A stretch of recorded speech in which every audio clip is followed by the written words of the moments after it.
1, 2, testing. 1, 2, 3, 4, 5. Rob's got it. You getting it, Steve? Perfect. Thank you. Okay.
Good evening. We're just about to start. If I can get the panelists to take their seats at the front.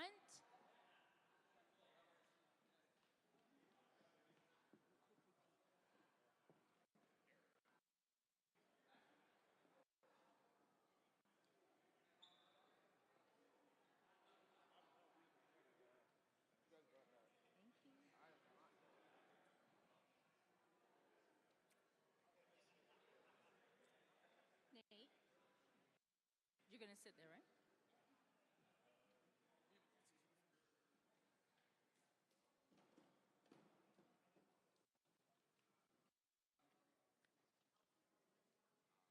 Good evening. Thank you all. So I am going to ask the youth who we're prioritizing to take the center seats. If I can get the youth just to come into the center and then all the adults at the back.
So we're going to look at just given about 10 minutes. Do we have LiveStream? Do we have 10? Okay. So we're looking at just given 10 minutes. I'd like the youth at the center just to go and grab some food, please, and then just bring it back. Yeah.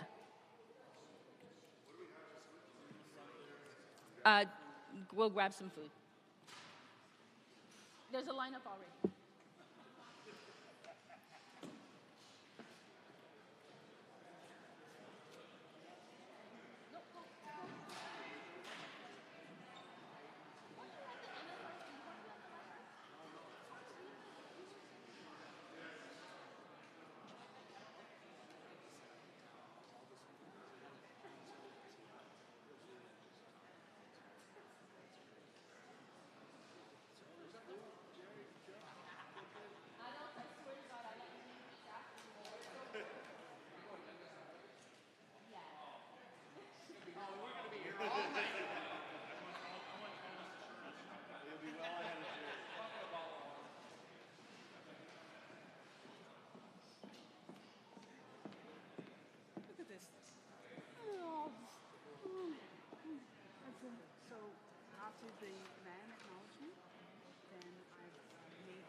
I can do it. I don't care.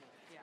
And then after that, I will introduce myself. Then I'll have introduce name. Okay, that's how we're gonna do it. And then Andy's the first one on the list.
Okay, so most people have already gotten their food. We're going to actually start while people are quietly at the back gathering food and then returning back to the center. Good evening. My name is Roseanne Bailey. I am with the Toronto Police Service, Equity, Inclusion, and Human Rights.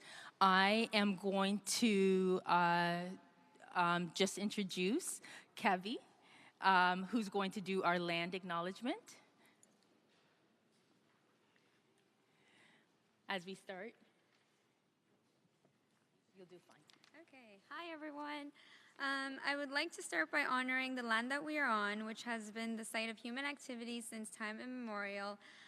Toronto is the traditional territories of the Haudenosaunee-speaking nations, the Huron-Wendat, Petun, Seneca, Mohawk, and most recently the Mississaugas of the Credit First River Nations. Ontario is covered by 46 treaties and other agreements and is home to many Indigenous and First Nations from across Turtle Island, including Inuit and the Métis. These treaties and other agreements, including the One Dish with One Spoon Wampum Belt Covenant between the Haudenosaunee Confederacy, the Anishinaabe, and allied nations, are agreements to peaceably share and care for the land and its resources. Other Indigenous nations, Europeans, and newcomers were invited into this covenant in the spirit of respect, peace, and friendship. We are mindful of broken covenants, and we strive to make this right in all our relations with the land and with each other. As we go forward, we recognize that the voices of all people have not always been acknowledged. It is our chosen duty to hear all voices and provide them with a safe place to be heard. We are all treaty people. Many of us have come here as settlers, immigrants, and newcomers in this generation or generations past. I would like to acknowledge those of us who came here forcibly, particularly as part of the transatlantic slave trade. Therefore, I honor and pay tribute to ancestors of African origin and descent. As an addendum to this land acknowledgement and recognition of the 7,000 lives that continue to uncover at the 139 residential schools in Canada, many of which have not yet been excavated, and the last of which closed in 1996, when most of us were alive. This is not history, and we are living with, as well as benefiting from, the consequences of these institutions.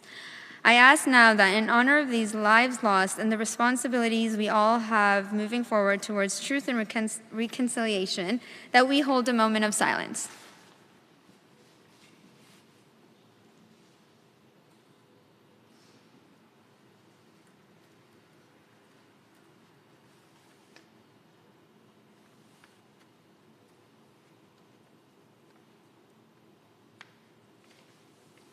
Thank you.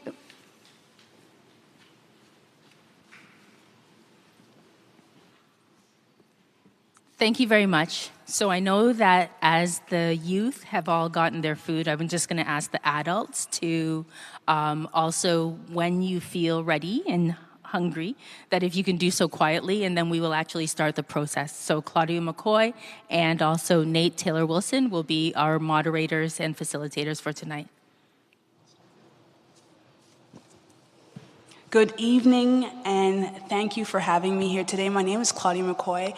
I am the founder and principal of an organization called, and a firm, called Upsurgence. We are a consultancy firm that works with stakeholders, this just means individuals, that represents different institutions and community leaders to close connectivity gaps.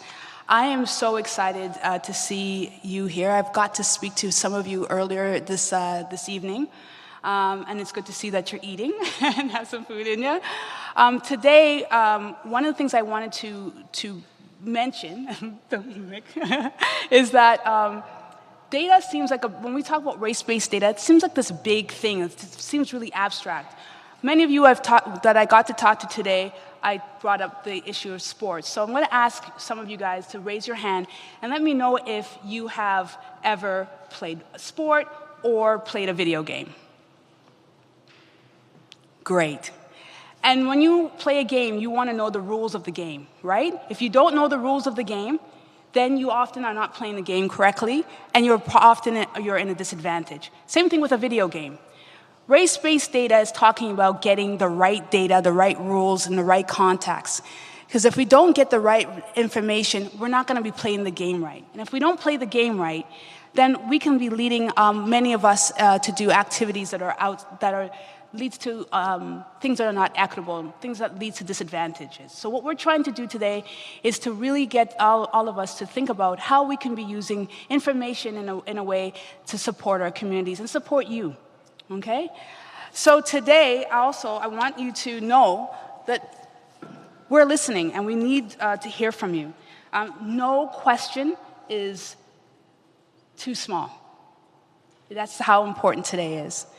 And so we want to talk to diverse communities about race and identity and race-based data. Like I said, the rules, the information that we're getting about who we are and what we do. And so again, I want to stress that we would like to hear from you. There are 2 microphones when you want to ask questions. And the microphones is allowing us so that everyone who's online, those of you that are online, thank you so much for joining us. And you can ask questions, although that you're not here in person, you can still ask questions by putting the information in the chat. And we would like to hear from you. Again, no question is too small or insignificant. They're all very important.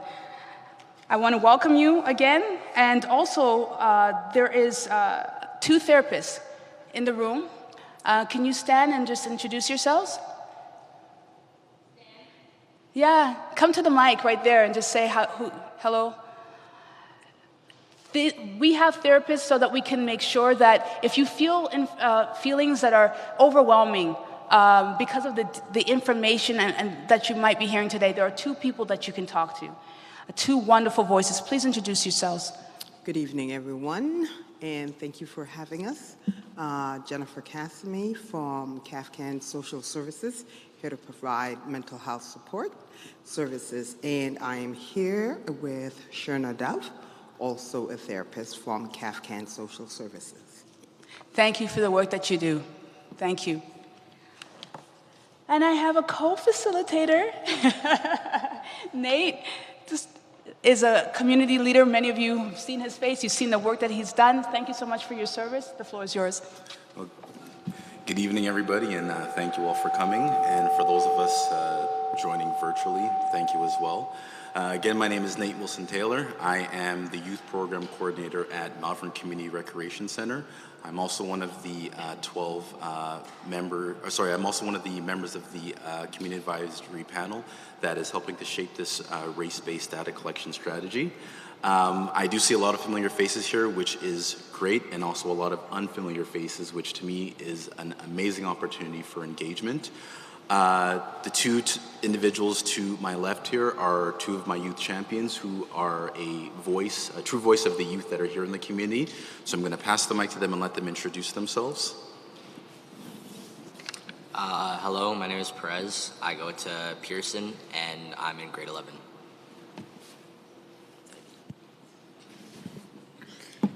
Hi, my name is Mikkel. I go to Westall, and I'm in grade 11. Thank you, too. I'll pass it over to Andy. Sorry. You. Oh, I didn't hear who you said. Thanks, Nate. My name is Andy Eklund. I'm an inspector with Toronto Police, and I'm the unit commander of our Equity, Inclusion, and Human Rights Unit. Once, a while ago, I used to be the staff sergeant at 42 Division, and I got to work with all these great neighborhood officers you see in the room with you tonight. So it's a pleasure to be here, to speak to you, and to work together with you. I'll go next and introduce myself. My name is Mai Fan, and I'm the Equity Data Scientist. I'm part of a team at the service. You'll see some members sitting around here. We have been working hard in the last 3 years to bring you the race and identity-based data collection strategy to understand the impacts of policing and what we can do with communities to better improve the way that we support you, promote community safety for you and your families. And I'll pass it along to Inspector Mike Williams to introduce himself. Hi there, I'm Mike Williams. I'm the inspector at 42 Division. The inspector is the second in command at the division. Superintendent Greg Watts sends his regrets. He can't be here tonight, but he's certainly a big advocate for everybody in the community, and some of you probably recognize him from his social media posts. Just to give you a quick idea of what an inspector does, an inspector is in charge of the day-to-day operations at a police station, and essentially reviews almost everything that took place over the past day or week. Oh, thanks. And we look for ways to improve, providing better outcomes for people and making referrals to some of our community partners and agencies to try and help people avoid a second contact with police. So that's the kind of things that an inspector does, and I'm going to pass it over to Staff Sergeant Ryan Ford here beside me. Good evening. My name is Ryan Ford. I'm a Staff Sergeant at 42 Division. As you can see, there's a lot of the police officers here, the neighborhood officers that the inspector was speaking about before that work here. I'd just like to acknowledge them while they're here. I got Sergeant Shaw. Could you just raise your hand there so everyone knows? Sergeant Shaw, Sergeant Hall, Matt Sattler, Mark Gray, Alicia Cracknell, Jeff Ems, Jason Obey, Eric Skrepnik, and Ramesh Prasad. These officers are in the Malvern area. So you should know them, or they should know some of you guys just from their day-to-day operations. Like I said, I'm the community resource staff sergeant, so I'm in charge of a lot of the community events that happen throughout the city and in 42 Division. Thank you.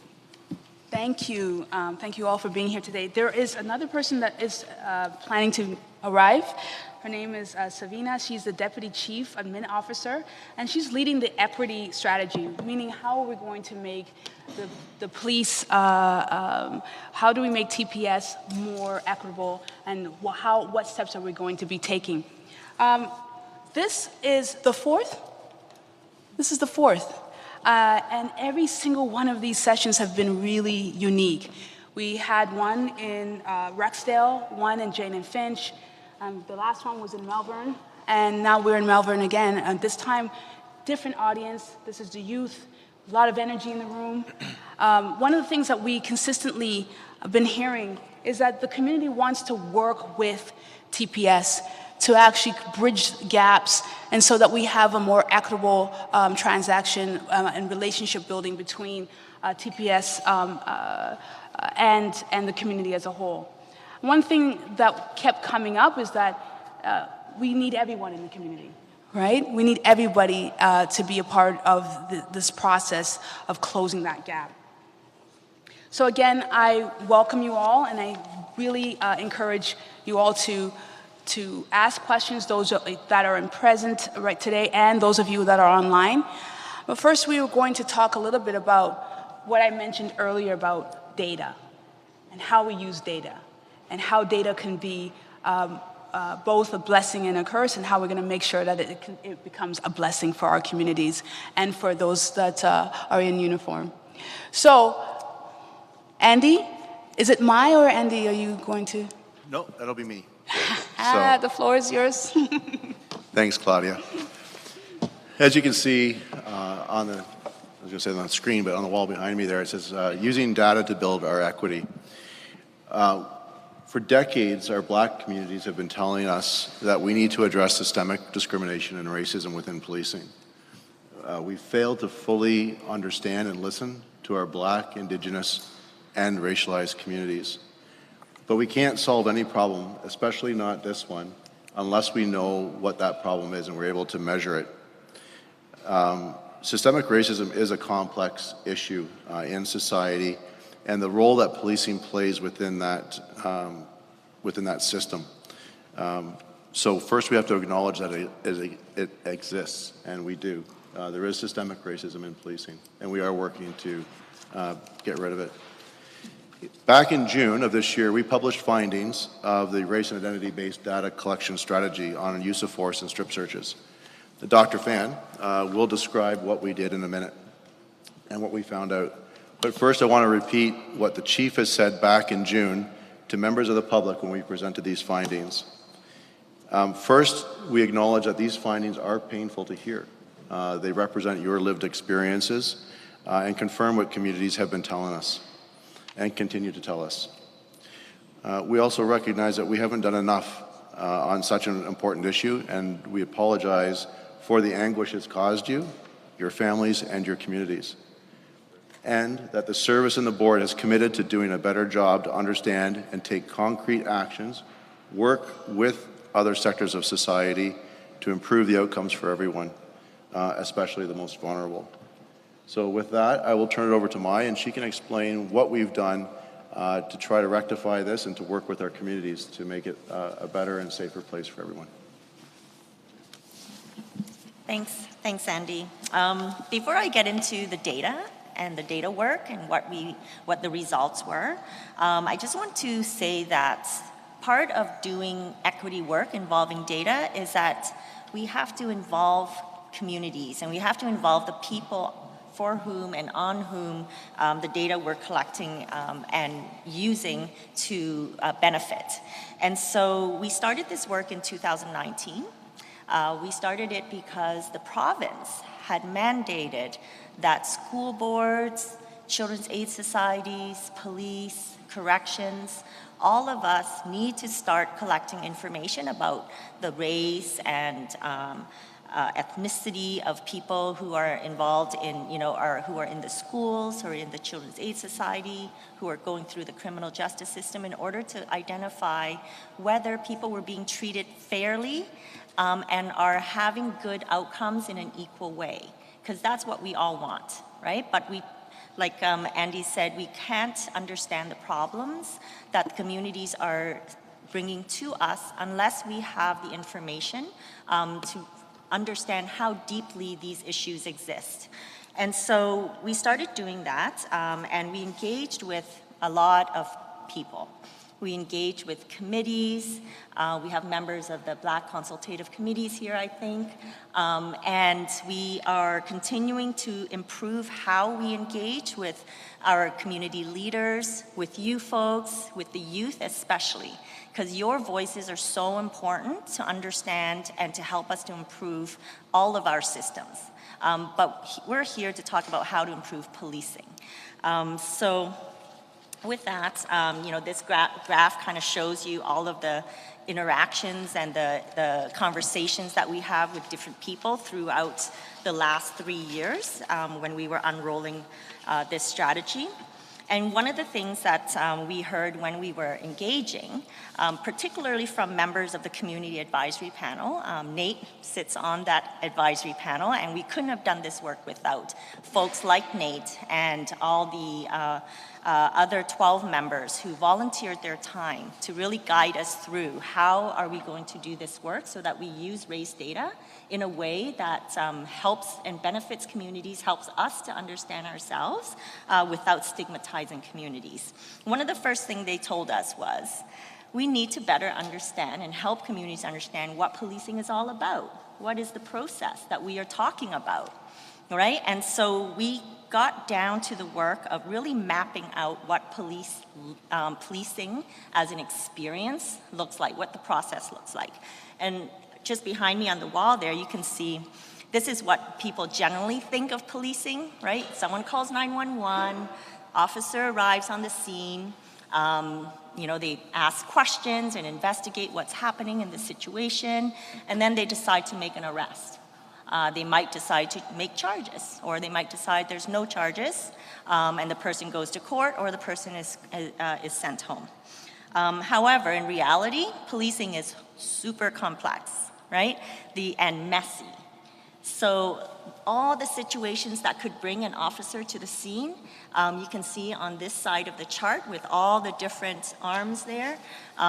It's everything from, an officer being flagged down by a community member, there's a traffic stop or a pedestrian stop that happens, the school calls police to the scene, right? There's so many different ways that can bring an officer to the scene. And when the officer does come to the scene, you can see all the pathways, right, that could result. It's not just an arrest or no arrest. It could be that the officer decides the person needs help and refers them to a community service or a program. The person may need to be sent to the hospital, right? They're injured or they have a mental health crisis and they need help. It could also lead to an arrest. It could also lead to a number of different outcomes. And so in the first phase of the race and identity-based data collection, we focused on use of force and strip searches. Those were the two outcomes that we heard from community leaders that they were really concerned about when it comes to unequal treatment, right? Do you guys have a sense of what it means to, when I say unequal treatment? Yeah? You know, sometimes you feel like you're being treated unfairly in a situation, and maybe, you know, it's not because of, you know, what's happening, but maybe, you know, there's bias at play, right? Like you've been in situations where maybe you feel like someone just doesn't like you for whatever reason, and you aren't being treated fairly, right? So we wanted to see if there was unfair treatment showing up in the data when it comes to use of force outcomes and strip searches. And there are certain points in the policing interactions where use of force could occur, and we really focused our data to understand what those were. We also worked with our Police and Community Engagement Review Committee to create videos in order to help people, especially young people, to know your rights. Right? So to really understand what your rights are when you have an interaction with police officers, and what the officer's responsibilities are. Because we can't have accountability in a process if both sides don't clearly know what is supposed to happen, right? So the officers have a role and procedure to follow, but you also have a role to play in understanding what your rights are and and how to cooperate with the officer, and also, you know, when you have the right to say, you know, I want to go home now, officer, right? And so that's really important. So we wanted to help you to understand what those rights and responsibilities are. And so this is part of being transparent and working with youth to support you have better interactions with police officers. So you can check out the Know Your Rights videos.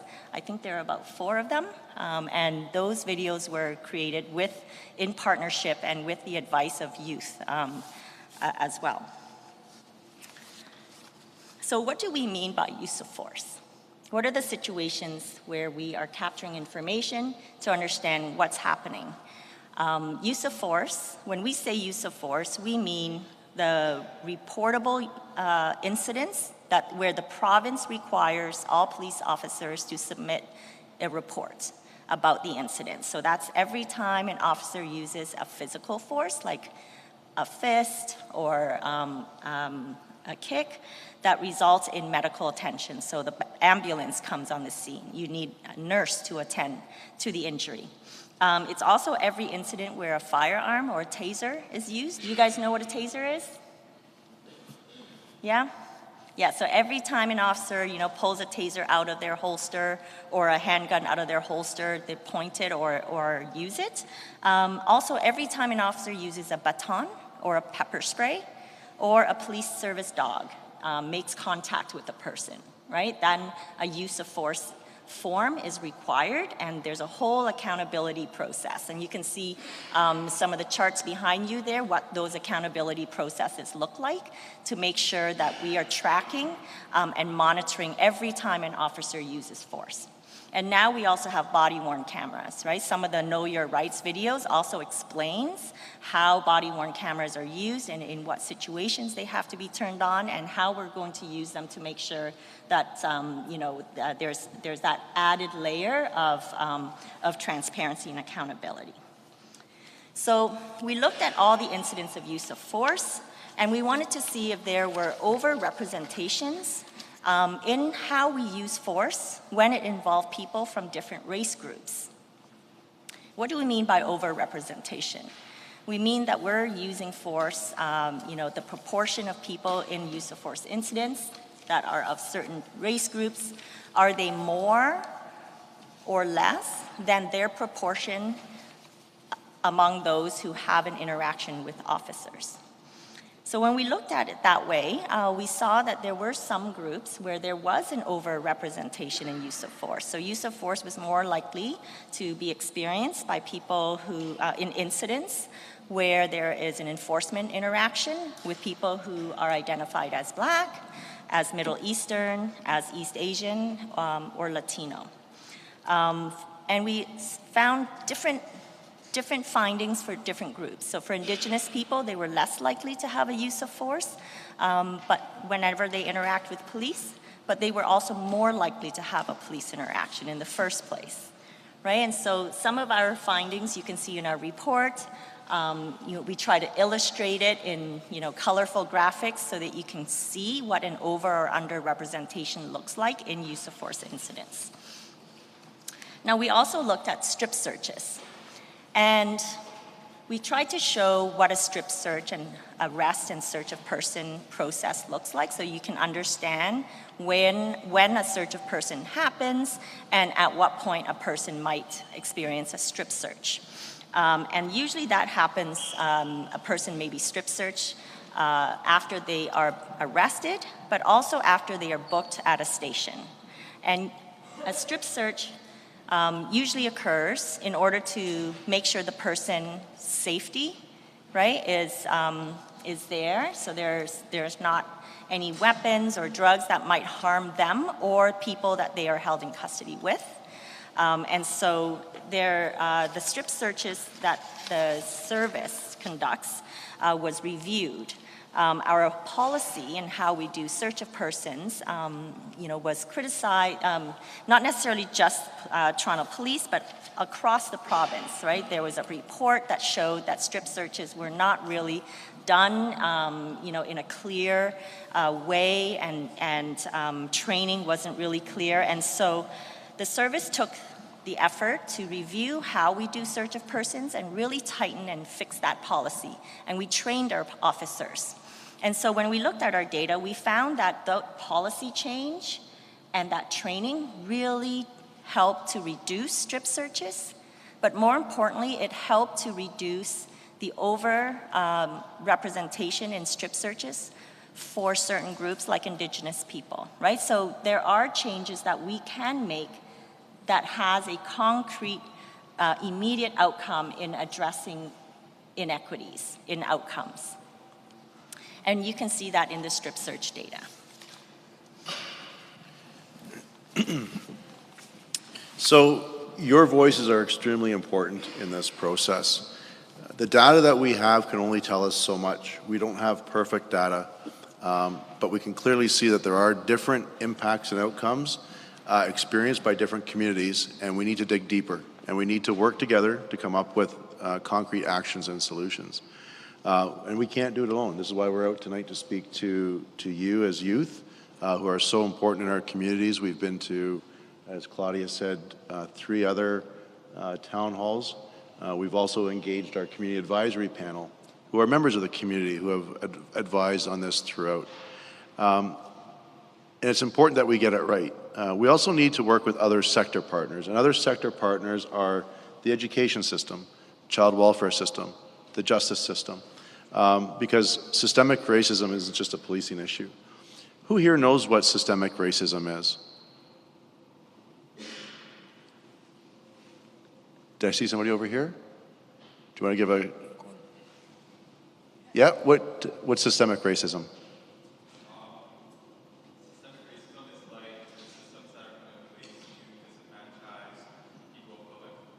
Correct. That's one of the definitions for systemic racism. So it's the policies and procedures, the deployment methods, things that disadvantage one race over another.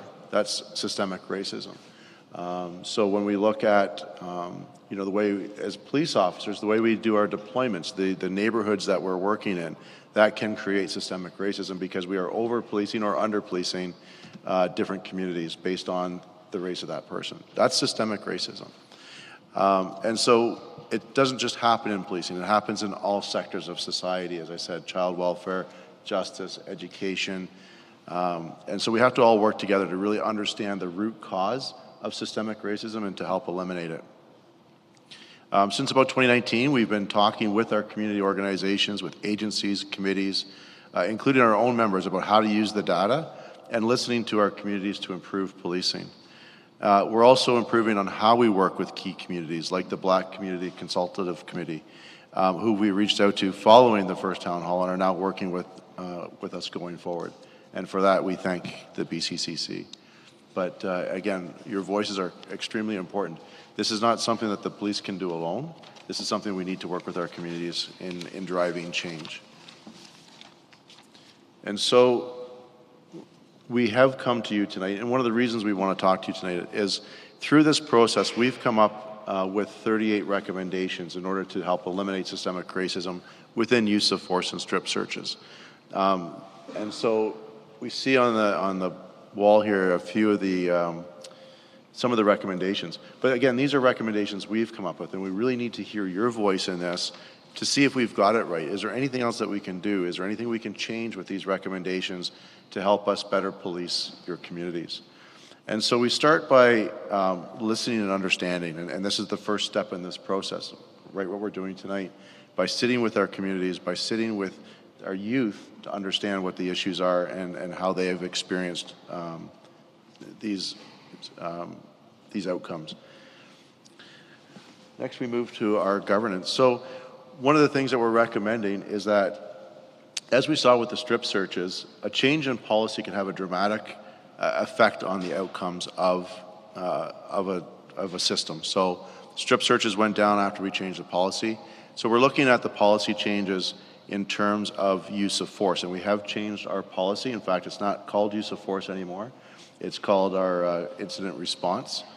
But what's important also is to review every use of force report and look for trends. And this is done at a level higher than both Mike and I. We have Staff Superintendent Barkley, who is a senior management officer with the Toronto Police Service. And use of force reports will go up to his level to be reviewed to make sure that we're doing our use of force properly by procedure. And then we're also looking at doing an equity assessment of all of our projects. So what that means is that looking at all of our different projects, all of our different deployment models, and applying an equity lens to make sure that, again, we're really assessing the situation and we're understanding the impacts that it's having on our communities. Sometimes our intents are well-intentioned, but the impact it has is hurtful. In terms of communication, so we've been very transparent and open, and this will keep us accountable to our communities and help to build trust. So all of our data, you can go online and you can see everything we're talking to you about. All of our data is online, and you can go on there yourselves if you like that type of thing, and you can go through all the data points and you can look at it. In terms of training is a very important piece of what we do every day. Police officers receive training from the first day they start. They go to police college for 3 months. They spend another 3 months at our own Toronto Police College. They come out onto the road. They're with a coach officer for a couple of months. And for the first year, it's really on-the-job training. But also officers receive training on a regular basis. Every year they go back to do a refresher. And within that refresher course, we were really focusing on topics such as anti-Black racism. We are focusing on topics such as Indigenous experience and race-based data. So one of the other things too, though, is to revise the training together with our communities. And in fact, our Toronto Police College has their own community advisory panel that is made up of a member of community that help to advise on what that training should be. On top of that, we've hired some of the best subject matter experts in equity and race relations in Toronto, and there are folks that are on my team that help to guide this training. And we're also revising our coach officer course. So the coach officer is the first person, it's like a field training officer. So when a cadet comes out of the college and they're on the road, for the first 2 months of their career, they're with a coach officer. And the coach officer really shows them how to be a police officer and how to interact with the communities. And so we've realized it's so vitally important to have the proper person in that role to be able to model our officers the way in which we want them to be modeled, which our communities really need to see and be good police officers. So we revised that program as well. where are we at? Procedures and workflow. So as Mai mentioned, all officers on the road, and you'll see the officers here tonight, have body-worn cameras. So all interactions, and I know that Staff Sergeant Ford and Inspector Williams will get into body-worn cameras. You had some questions about those, but the body-worn cameras capture all interactions with the public. And so it really holds the officer accountable for their actions. And so for every use of force report that's submitted, it's mandatory now that a supervisor reviews that body-worn camera to make sure that the force that was used was by law and was the proper application of that force.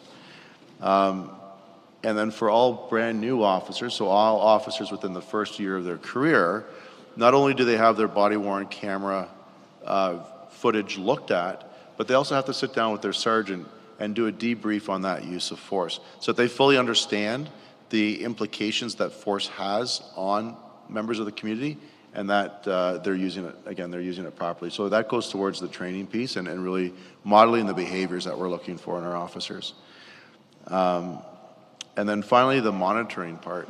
So what we've, and I know from the officers in the room who've been on for some time, we've always monitored an officer's performance through a report we called an officer performance report. And that looked at the number of arrests an officer made, the number of radio calls that they went to, the number of tickets that they issued, the number of persons, when we used to have carding, the number of cards that they wrote. We don't do that anymore, but so it was always a really enforcement-based metrics to measure an officer's performance. We always said, well, if you're making a lot of arrests, if you're going to a lot of radio calls, if you're writing a lot of tickets, you're a good police officer. But what we have really failed to capture was all those community interactions, the good things that our officers are doing every day in the communities to make life better for you, to make things safer for you. And so we're revising the officer performance report to really focus less on the enforcement aspect, but more focus on the community policing aspect of their job. And then we're also looking at what's called a post-interaction survey. So who here has purchased something online in the last year? And who here, right after you purchased something online, you've got an email saying, how did we do today? Right? Anywhere you go, I mean, even if you go into a store, they always ask for your email address, and then you get a follow-up email with, how did we do today? So we're looking at something like that, where wherever there's an interaction with a police officer, the member of the public that was interacted with will get an opportunity to fill out a quick customer survey telling us how we did, right? And that will help us sort of look at issues before they become bigger issues and to address anything that might come up. So it gives you an opportunity, again, a voice on telling us how we did. I think that's about it for that. So I'll turn it over to Mai, or I'll turn it back over to Claudia and Nate. So actually, I want to first take a little bit of a deep breath because there's a lot of information to take in at that time.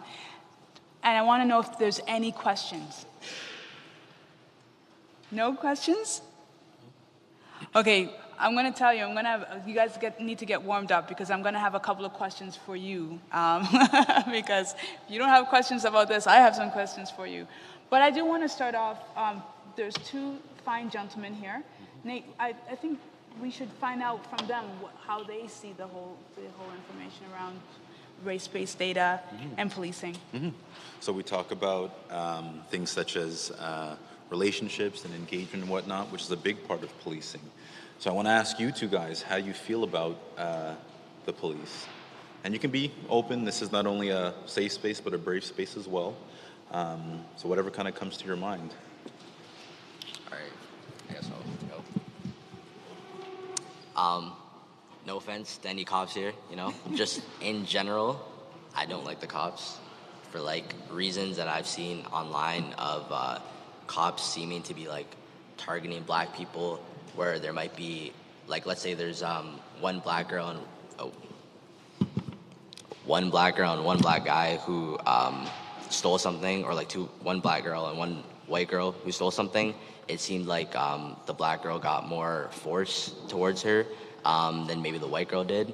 So just in general, I feel like there might be some bias still when it comes to how the cops treat certain races in certain situations. So yeah.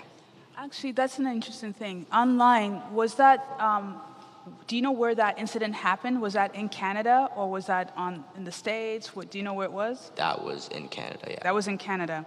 And so it was a situation where there were two people together in the same situation, and you felt that the black girl was treated differently. Yeah. Right? Same thing, same time, different treatment. Right? And that's, does anyone else here, or anyone here feel that that's your view of policing? Just a quick raise of hand. Same thing, same place, different treatment. Well, you know what? The data says that's true. Right? That's what the data is saying, that there is a disproportionate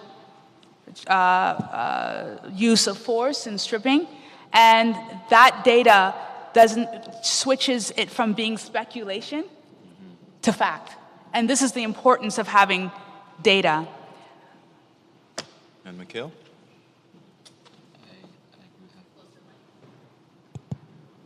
I agree with him. He said everything I would have thought of. So, well, with that agreement, have you been in a situation where you would have liked to have called the cops or have somebody support a situation, but was just too afraid, or you thought that calling the cops would just make the situation worse? Yes, I have. All right. How many people feel that way? That they've been in situations where they just thought calling the police would actually make the situation worse? Raise a hand. It's not on. Yeah. Okay. And that's the work that we need to do. That's the work that we need to do. We need to find ways to ensure that you feel safe calling for safety, right? And not feeling that we're making the situation worse.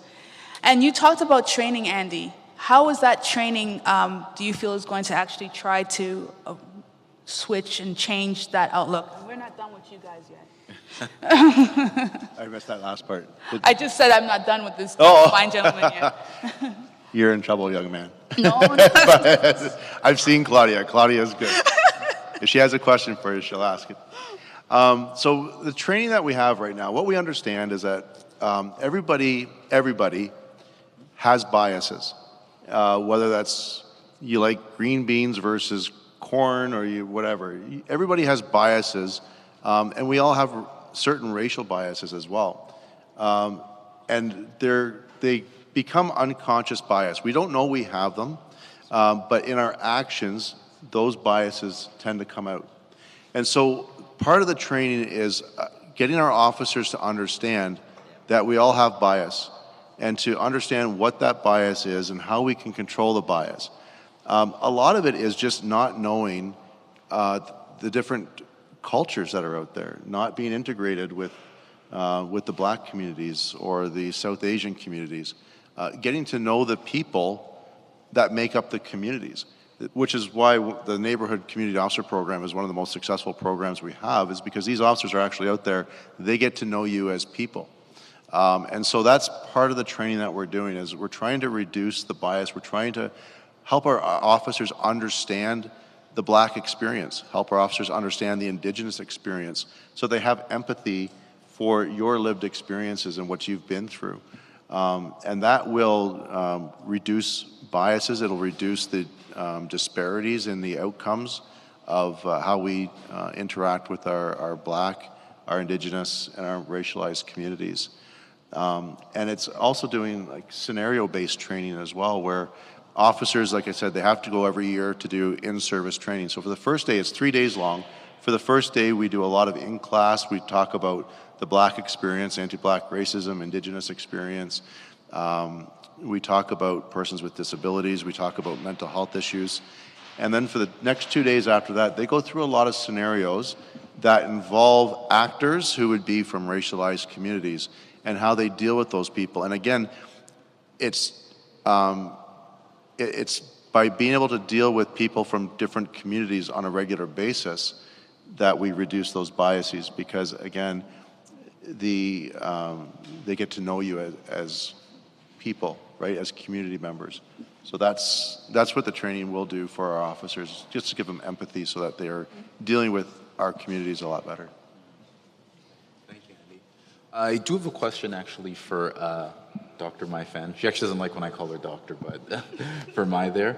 But when it comes to actually collecting data, in particular race-based data, what would you say are some of the major challenges? Yeah, thanks for asking that question, Nate. How do we collect data about race? That's a big one, and it's a really important one. On Friday, we had a meeting with some of the youth leaders. Some of you in the room. It's great to see your faces here tonight. And one of the things that we did a little exercise, and just to talk about, well, what do we mean by race, and does it make sense to racialize someone? Of course it doesn't make sense, right? But we live in a society where we do put people into buckets, and that includes gender buckets, age buckets, right? We're always trying to slot each other in some kind of box in order to understand how am I going to interact with this person? What might they like, and what might they be interested in, right? It's all part of our social interactions, right? But when it comes to race, we collect race using officer perception.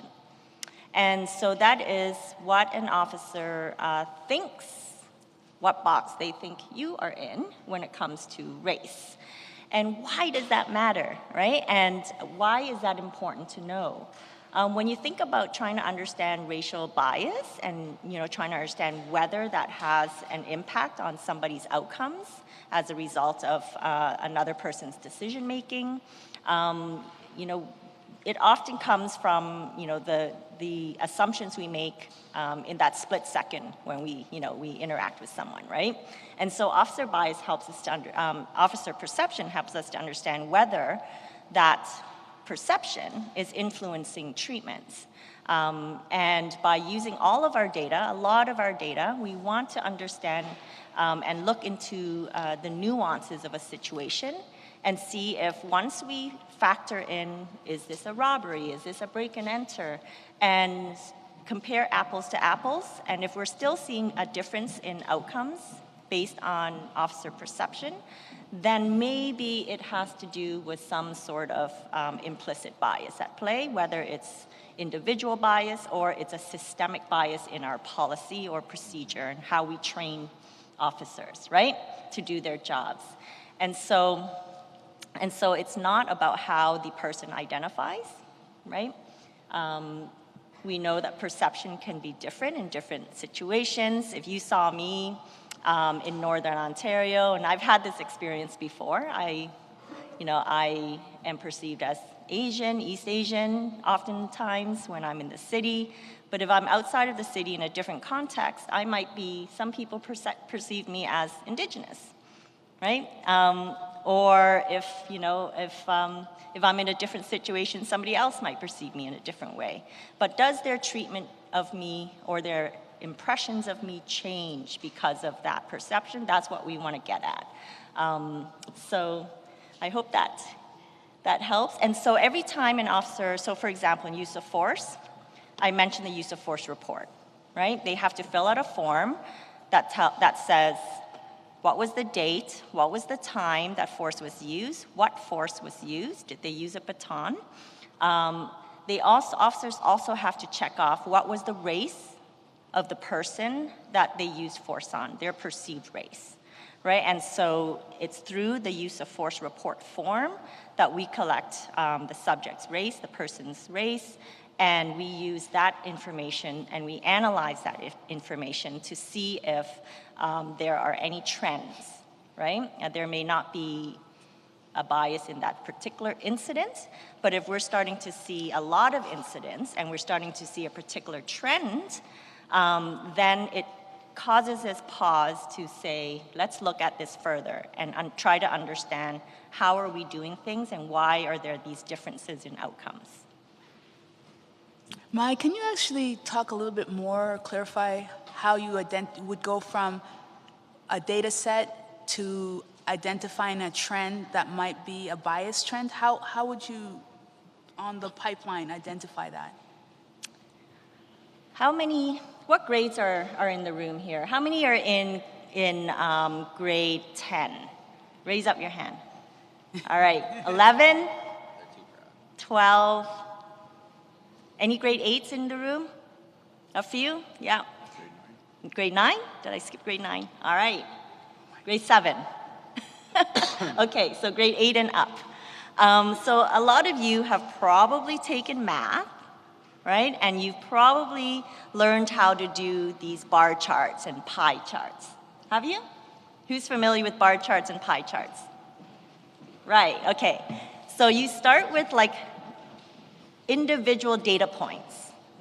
And you collect those data points, so you count how many apples. I used to be in school, so I remember these assignments where you had to graph out the number of apples, you gotta count the number of oranges, and then you gotta put it on a map, right? And over time, you collect all of these data points, and you start to see, oh, this person's buying more apples than oranges. But around Christmas, they're buying more oranges, so there's a trend, right? People prefer oranges for Christmas for whatever reason. So we take all these individual data points and we try to identify trends by race, right, in the outcomes. And we start to see if there are, certain trends that kind of stand out apart, even after we take into account some different factors, right, like month, right, when you buy your groceries and what fruit you buy at what month. And so we tried to take into account the type of call for service that was involved. We also took into account what primary offense was involved. So like I said, earlier, was it a break and enter? In mental health related incidents, what are the trends in use of force that we're seeing? And so that's how we go from individual data points to identifying whether there are over or underrepresentation of certain race groups in use of force compared to their presence in a mental health related incident over a course of a year. Does that make sense? But we have a lot of questions we still can't answer using our data. And so that's why it's important to talk to people and to talk to you about your experiences with police, what you hear from your parents, from adults, what you see on social media, so that we can understand, how we can improve relationships with youth so that we can disrupt these trends and start to see better outcomes. Thank you. I have a question for you. You mentioned that and I've been thinking, you mentioned that generally speaking, you just don't like the police. Do you have conversations? When's the last time you had a meaningful one-to-one conversation with a police officer in a safe environment? January. January? You Yeah. knew the month. And what was that like? I was going there for a program about consent. Going where? I went to a police station Okay. with a program on consent. Yeah. And then I had a conversation with one of the organizers, who I don't think works there anymore, but he was the one who was organizing it, and he was also a cop. And it was a pretty good conversation, but it was because it wasn't in the community and he wasn't really wearing his uniform or anything, it didn't feel like he was a cop, and it felt like I was just talking to another person. Right. So because he wasn't wearing a uniform, and because he wasn't just, a situation that happened, Mm-hmm. right? It was just outside of that context. You were able to speak to him, and it was a him, right? Yeah. And you felt comfortable at that point. Yeah. How often do you have those kind of conversations? I think that was the only time I've ever had a conversation with a cop. And how many times do you see videos like the ones that you described earlier? Fairly often. And here's the connection with data, right? You're getting way more negative data than you are getting positive data, and therefore the output is Negative. negative. Mm-hmm. Right. Sorry. Sorry, I just want to also just state that the youth had actually developed some questions from Friday that they had in order to take turns to ask some of the questions. I'm also encouraging individuals that are viewing on YouTube that you can ask questions in the chat and we'll actually ask them in the room so that those can be also answered. And as well, if anybody else in the room had any additional questions that they wanted to ask, I would invite them to this mic because it's on camera, but there is a second mic over there that is off camera if you would like to do that. So just a reminder for the people online, if you have any questions, please put those in the chat and we can make sure we read them out. But then we also wanted to ensure that the questions that were also created are also read out as well. We're warming up to that. They got some questions for you. The floor is yours. Okay, so I'm gonna be asking the first question. What is the role of police when it comes to consensual fighting? If two people decide they're going to fight, and if they're going to fight each other, and for whatever reason there's no risk to community safety, where is an okay space to do that?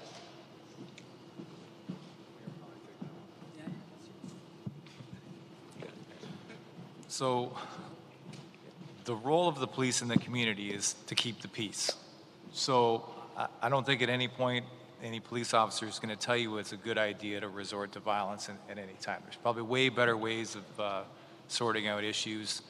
You know, and usually a great place to you know, take out a little bit of frustration or rivalry is probably in sports, right? I think that's the kind of advice you get from police.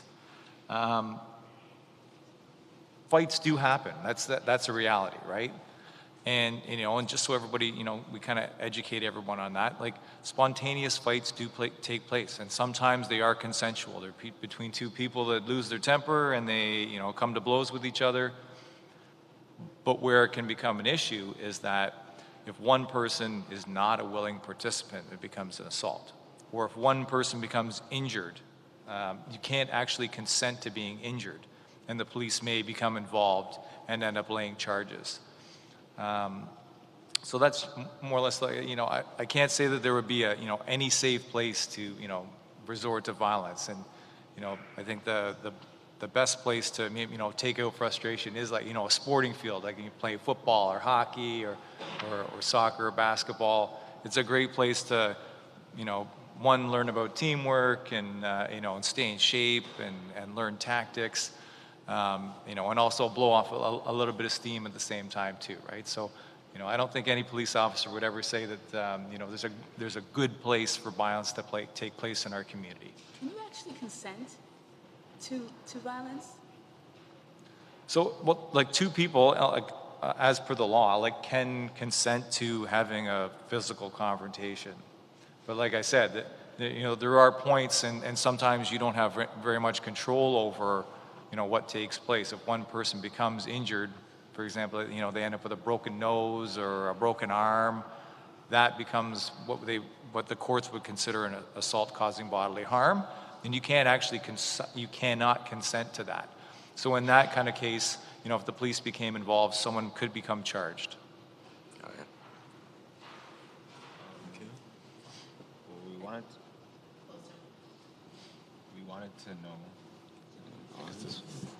wanted to know if there's an overrepresentation in carding. Doctor, you don't Carding. Say it again. Does anyone know what carding is? Can you explain what carding is for the audience? So we can all be on the same page? No, not really. Nate? Oh, okay. Sorry about that.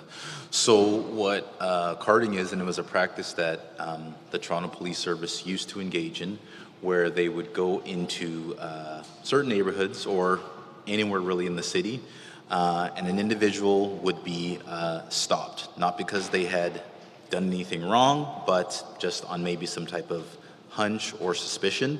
What would end up happening is the police officer would ask for your information. It would be put on a form called a 208 or a contact card. That card would be entered into an actual database, and what would end up happening is if you had further interactions with the police, they would be able to actually see that information.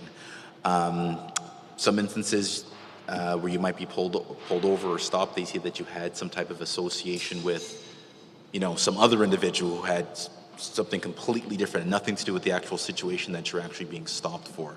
From one of my conversations with, I don't see him here in the room, but DC Peter, but what he had told me is in some instances there actually didn't need to be an interaction for your information to be collected. You could actually be in a car, 2 miles down or 2 blocks down the road. You're getting in and you're seen with somebody who's maybe known to the police. That was carding. You could be in an instance where you maybe get pulled over for, I don't know, speeding or a busted taillight, and you've been issued some type of infraction, and then you'd also be carded for that instance as well. Now your name is in some type of database for no reason, criminally, other than the fact that they wanted to essentially have your information, have it in the database. Did I get it correct there? Yeah, thank you. Yeah. So we no longer do that. The Toronto Police Service and many police services have stopped doing that. There's a provincial regulation, a law that came down as a result of an investigation by the Toronto Star that did show an overrepresentation in how certain communities experienced carding, and namely that was Black communities, members of racialized communities, and so there's a very clear legislation around when officers can collect information in those kinds of circumstances as a result of an investigating an offense or an incident in a neighborhood. So what happened there with the data and what we're doing now is really, really different, right? We're no longer just stopping people, asking for personal information like names and birthdays, and then putting them into a police database. Because once you're in a police database, next time you have an interaction with an officer, like Nate described, now you seem to be known, you're known to police, right? Like you have a history in a way, right? Because you have a presence in this database, and sometimes that can prejudice an interaction. What we're doing here is, there are legitimate reasons for an interaction with an officer. They need to collect names from you when they're responding to a 911 call. Either you are a victim, so there needs to be a record as the investigation unfolds. That's going to be part of helping to solve the case. Right, so there has to be a clear reason and need for collecting that information, and race is collected in certain circumstances there in order to understand and address any inequities in how we do things. And so there's a very clear purpose, and we have really clear procedures around how race data is used and reported only for an equity purpose. And so that's really different from the carding. That makes me think of just listening to the young man, and listen to I think Andy, you were talking about changing training so that it reinforces positive narratives. Is there a program or any talk of having a program when you actually interact with an individual and it was a great experience? Is that ever documented? That's one of the things that we're looking at doing, is in terms of the monitoring and putting into an officer's performance report the great interactions. And I know that our neighborhood community officers, they have to fill out a monthly report still. And in that monthly report, they report on all the good interactions that they've had with communities. Well, I'm talking it from the point of view of, I saw Mrs. Smith. Mrs. Smith was wonderful to work with, like from getting the information of, so that when I'm hearing from the carding narrative was that just having your name in the carding could be prejudicial. Is there a process where you say, well, I was in this area, this person, this is who I perceive them to be, and that was a wonderful experience with that person? So a positive reinforcement of, Yeah, it is a consideration. The one thing that we have to think about, though, is, again, we're putting somebody's name into a police database. And while it is documenting a positive interaction, that name is now in a database somewhere. And that's what we're hearing from communities, is that they don't want the police to have their name. Right, so that they don't just need. putting the name in the database alone is problematic. Correct. And therein lies where carding.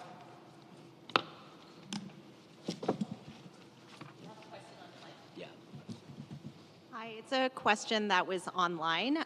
So the question was, how do police handle situations where they may approach a youth and not know about their language barriers if they're on medication, et cetera? And so just wondering if you can speak a bit to some of the empathy pieces and cultural competency training that police officers receive. Thank you.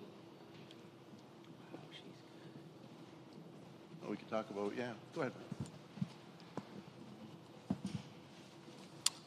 So over the last probably decade, there's been a lot of shifting in our culture and in our training around one, having some cultural awareness.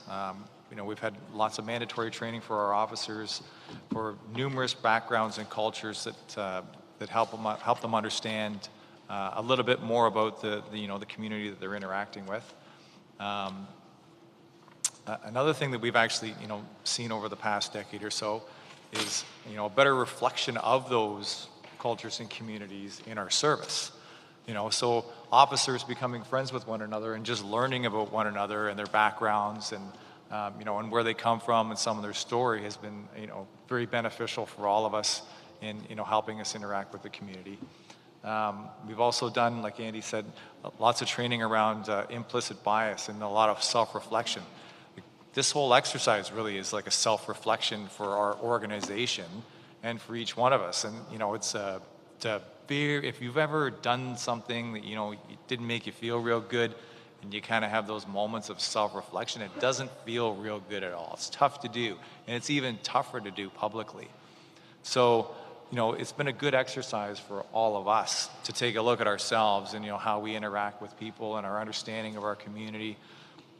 Another piece of our training that we've incorporated is bias by proxy, and that's actually talking to our officers about, for example, someone calls in, some suspicious young people in a park, and what we ask our officers to think about when they're responding to a call like that is, what makes them suspicious, and what makes them suspicious to that person, and not allowing that person's bias that they maybe house in them to be projected onto them and to dictate their actions.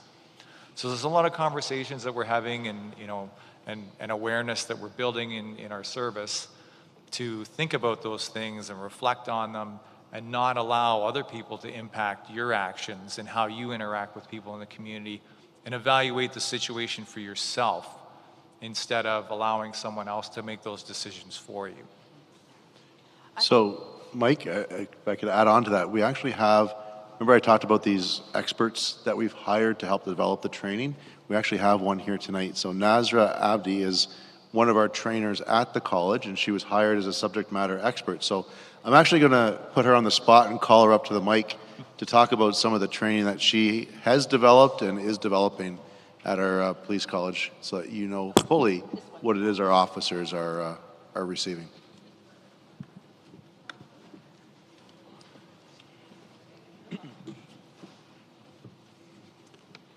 Hello everyone. Firstly, thank you all for making yourselves available to have this really critical and important conversation. We know that this is a conversation that's internally been had between members of various Black communities for generations, and so it's really critical that now this is getting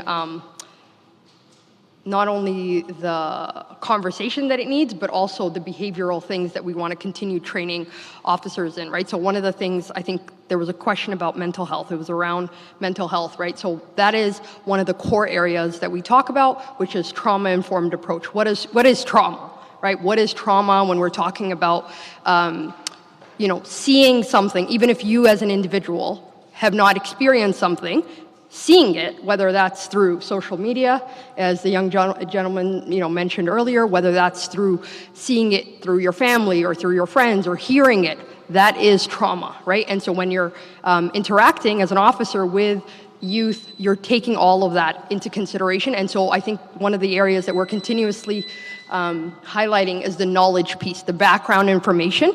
And then officers also have significant experience of being able to say, you know what, I'm noticing behaviorally there's something going on. The person's speech, the way they're moving, the way they're engaging, the way they're, using their body. Okay, there's something going on, right? And so I think it allows officers to not only use their years of experience to expand on that, but also then from the college side, we're getting an opportunity to expand a lot more of that information, provide the contextual, the research, the literature, all of the academic and practical side, and say, hey, this is what it looks like. This is what trauma can be. It can be visible, it can be invisible. How do you manage that? And then how do you ensure that there's a positive outcome at the end of that interaction? So I don't want to talk too much about it, but yeah, if anyone has any questions, feel free to pop over and ask. Thank you so much. I thought I saw someone earlier stand up to ask a question. Would you like to? No more? Okay. So I wanted to actually jump in there and ask a question before I pass it back to them. But by show of hands in here, how many of you youth actually know who your neighborhood officers are? By show of hands. So one person. Two people. Okay. I'm going to put this out here, and I understand that I'm in somewhat a position of privilege, but I do think, 42 Division does have some of the best neighborhood officers. Over the last year, I've had such great interactions with them, but I also realize I am in a position of privilege. The reality is 100% of my interactions have been at the rec center, where I'm in uniform, where they know who I am and they can't mistake me for somebody else. And it's at the point now where they know who I am, even if I'm outside of the rec center and in my plain clothes.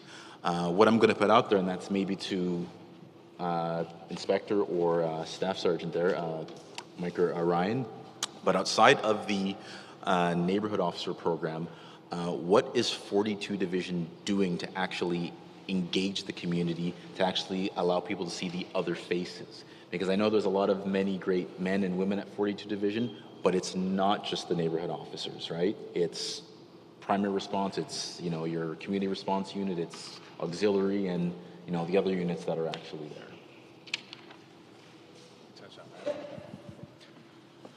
So Andy actually touched on some of the, I think it was Andy, touched on some of the coach officer training that we're doing. So just recently, 42 Division got 2 new trainees that are brand new police officers.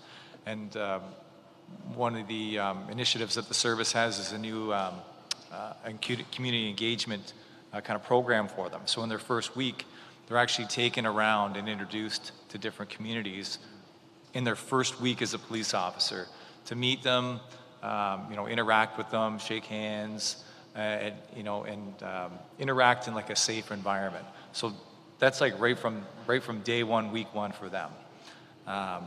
Another thing that the superintendent wants, and unfortunately can't be here, he's implemented at 42 Division, is called Project Peace.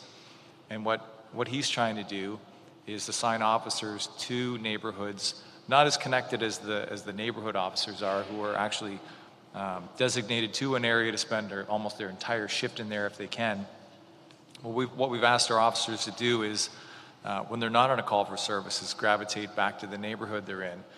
Get out of their car, walk around at the mall, meet people, maybe attend a church service and say hi to folks. And as much as it's difficult to do because there is a lot of demand for service out there, it is a step in the right direction for them to gravitate back to an area and become familiar with people. And that's, again, where you start to recognize people and you feel a little bit more comfortable around them, because you recognize us and we recognize you, and we know that you're from the neighborhood, and there's nothing wrong and nothing going on, and it's a great opportunity to say hi. So that's something we're doing at 42 Division right now. And it seems to be working quite well, and we're starting to see some familiarity with some folks, some business associations, residents associations, and it's still pretty busy out there for our folks, but we are finding some connections being made in the community, which is great. Okay. Thank you so much. I did want to pass it back over to these two gentlemen here. I do believe they have another question. As youth, we don't feel safe when police are around. So what can the TPS do to change that? So I think it's actually things like this where you get a chance to like ask us questions. It'd be, it's a little more transparent. We're really trying to be transparent with the community about what we're doing and where we're trying to get to, and being accessible. So you can ask us questions, you can meet us in a safe environment and chat and just find out that we're regular people who have families and play sports and watch movies, and we're not just police officers all the time, and we're just like normal folks just like everybody else.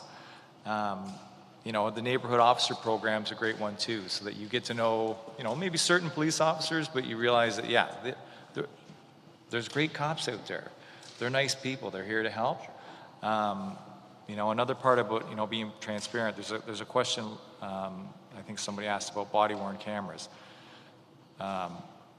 Just recently, I guess in the last few years, the service has implemented 81 recommendations that were proposed by the Police Services Board to us.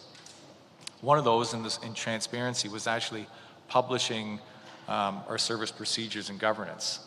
And you can actually go online to our internet site.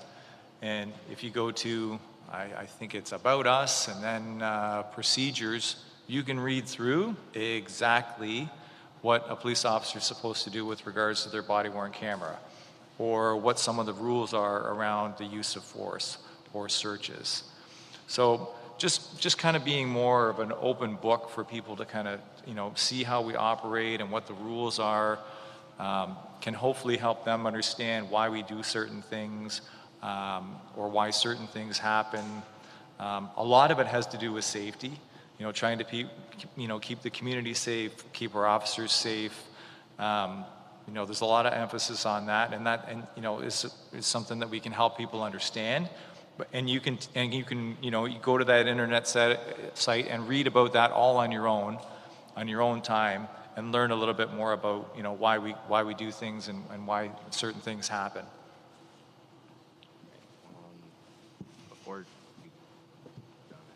I think there's an online question. It's in regard to criminal consequences for actions. When you're a minor and you get into a fight, what are the consequences when you turn 18? Oh, sorry.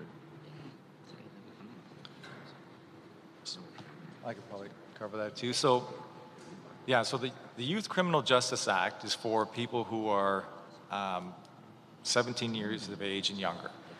And there's a specific court in most courthouses for it, with specifically trained judges that are looking for better outcomes for younger people. No one wants to see young people go to jail. I think everybody in the community wants to see young people succeed and not have criminal records and not have negative interactions in the criminal justice system. Sometimes that is one of the avenues that is an outcome, but as a police service, one of our chief's goals is to focus on youth diversion and referring young people to better outcomes and more positive outcomes. And for us as a service, we have a tight budget, and we think about things like sustainability all the time. Anytime that a young person who makes a mistake can be corrected onto a path and not interact with the police in a negative light again is a great success. Because if we look down the road 5-10 years from now, every person that we can shift off that path, and get them onto a path of success and not involved in criminality, that's a big win for everybody, I think. Because everybody, we look down the horizon, we think to ourselves, people ask about, defunding the police and what's going on with that. Right now, we do have a gun, gang, mental health and addiction problem that actually needs the police. But if we can shift people to a different path, that they don't end up interacting with the police down the road, we come back in 8-10 years and ask us how many police officers do we need, because we've maybe diverted people back to a more successful path. we may be able to shift, more, allocate those funds into more social services. So that's a lot of the, the conversation and the, and the changes that we're trying to move towards, and, focusing on young people and investing in them, and, and providing successful and positive outcomes for them. But there, there is a shift when you become an adult, and that you're more responsible for your actions. And there are, more serious consequences for a person as an adult if they do commit a crime. So I know it was a long answer that kind of got drawn out, but there is certainly a definite line in the sand where, you transition from a person that we want to try to provide as many opportunities as we can to, to an adult that should be held accountable for their actions. And again, a lot of adults are referred to different paths as well. We've got a lot of programs in place with the service. There's our gang prevention and exiting program that we try and refer as many people as we can to. We've got our focus tables around the city, to try and bring services together to provide solutions to people. So, it's not all doom and gloom as soon as someone hits adulthood. We are still looking for a lot of options for people, but it certainly is a transition, from that young person to an adult where, you could be in more jeopardy of being in trouble because of your actions. Does that maybe answer it for you? All right. On that piece about young people or young persons, Perez actually had a great question that he wanted to ask, or sorry, Mikhail. I just wanted to say that if there's any young person in the room who wants to ask a question, they don't want to come to the mic, but you can either go to Nicole at the back, wave your hands a little bit higher, or myself, and then we can ask the questions for you. Just another part to my question was, what would you say to make our youth population think about becoming police officers, or to change their minds to think about joining the profession? Sure. No, that's a great question. So let me ask, who in this room has ever thought about becoming a police officer? Okay, a few of you, that's great. A lot of the stuff that we do as police officers, yes, we answer 911 calls, and we help people, but a lot of it is being ambassadors as well, so that, and role models for our youth, that they look up to us and they want to become what we do and help their own communities. We're doing a lot right now with recruiting, and I know that, well, as an example, is it Mark here? Mark? I know that we ran, there he is, way back in the corner there. So I know Mark and a lot of our other neighborhood officers here in 42 Division for a number of years did a life skills program that was hugely successful. And as a result of that program, I think a few of the persons that were in that program went on to go into the Policing Foundations course because of the role model that Mark and his fellow officers became to these youth. They wanted to do that job. They wanted to help and give back to their own communities. We're doing a lot right now in terms of recruiting in our Black and racialized communities. But one of the things that we have to do first is really build that trust back, so that people see this as a valued profession, as an honorable profession that they want to become part of. We have, I believe, Staff Sergeant Ford, we may have asked you this question on your promotional process, where we ask our leaders, what are you going to do to promote diverse individuals to join the Toronto Police Service? And, it's the day-to-day officers. It's not just our recruiting, it's not just our talent acquisition unit, but it's our day-to-day officers out there looking for persons who can do this job. Men and women, Black and white and brown. We're looking for everybody. But I think it's very important that we have members of our service represent the communities that they serve, right? You want to be able to see yourself in that person that shows up to your door to help you, because you know that person probably has a better understanding of your lived experience. And so we are really focusing right now on building diversity within our service, building inclusivity within our service. But one of the things that we don't know right now is we don't know what the demographics of the Toronto Police Service is to a person. We have a general idea.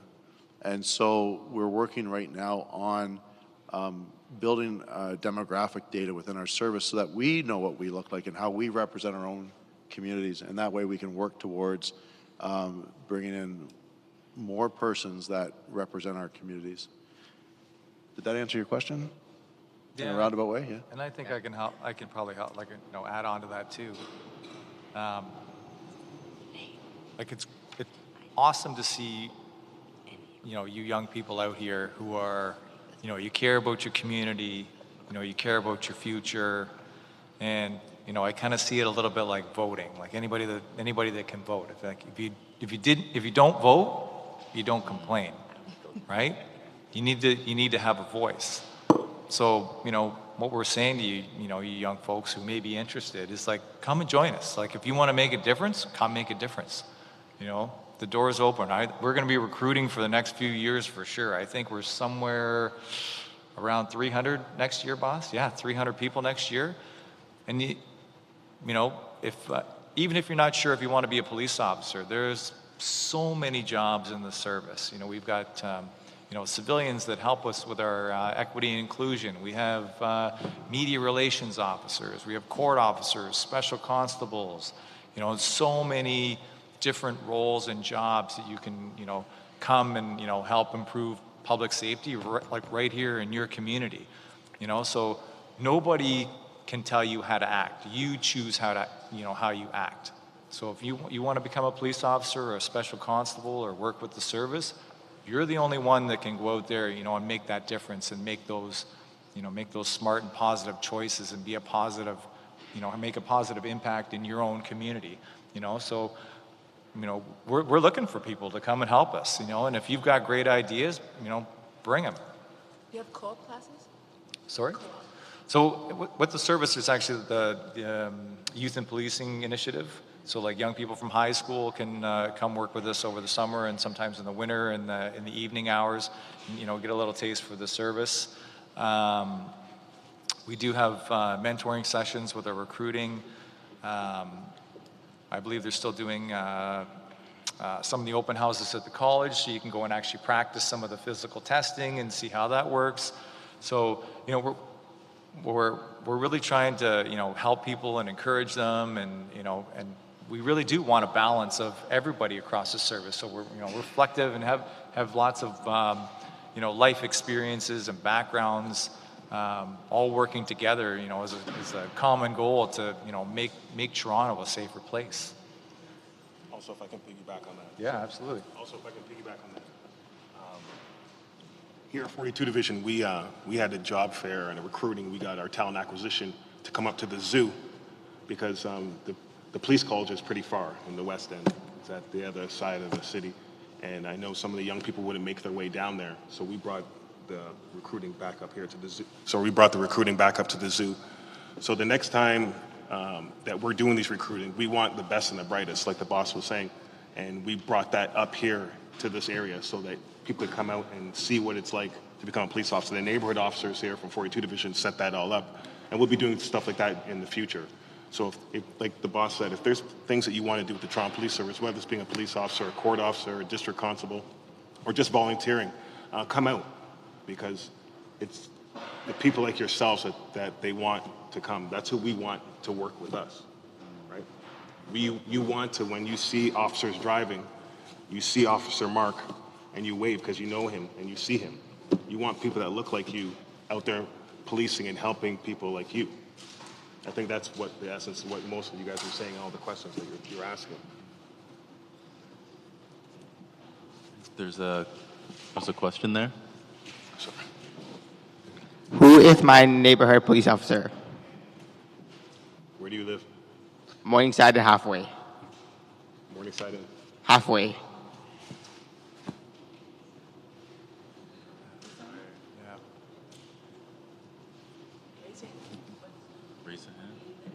Morningside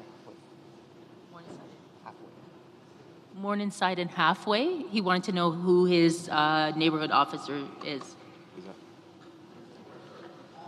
halfway and more inside. They're in the back. So those are the neighborhood officers there. You want them to introduce themselves?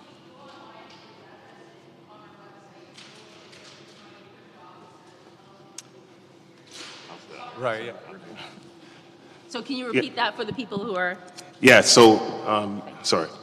You can go online, and online you can look at 42 Division. Every police station, they have their neighborhood officers.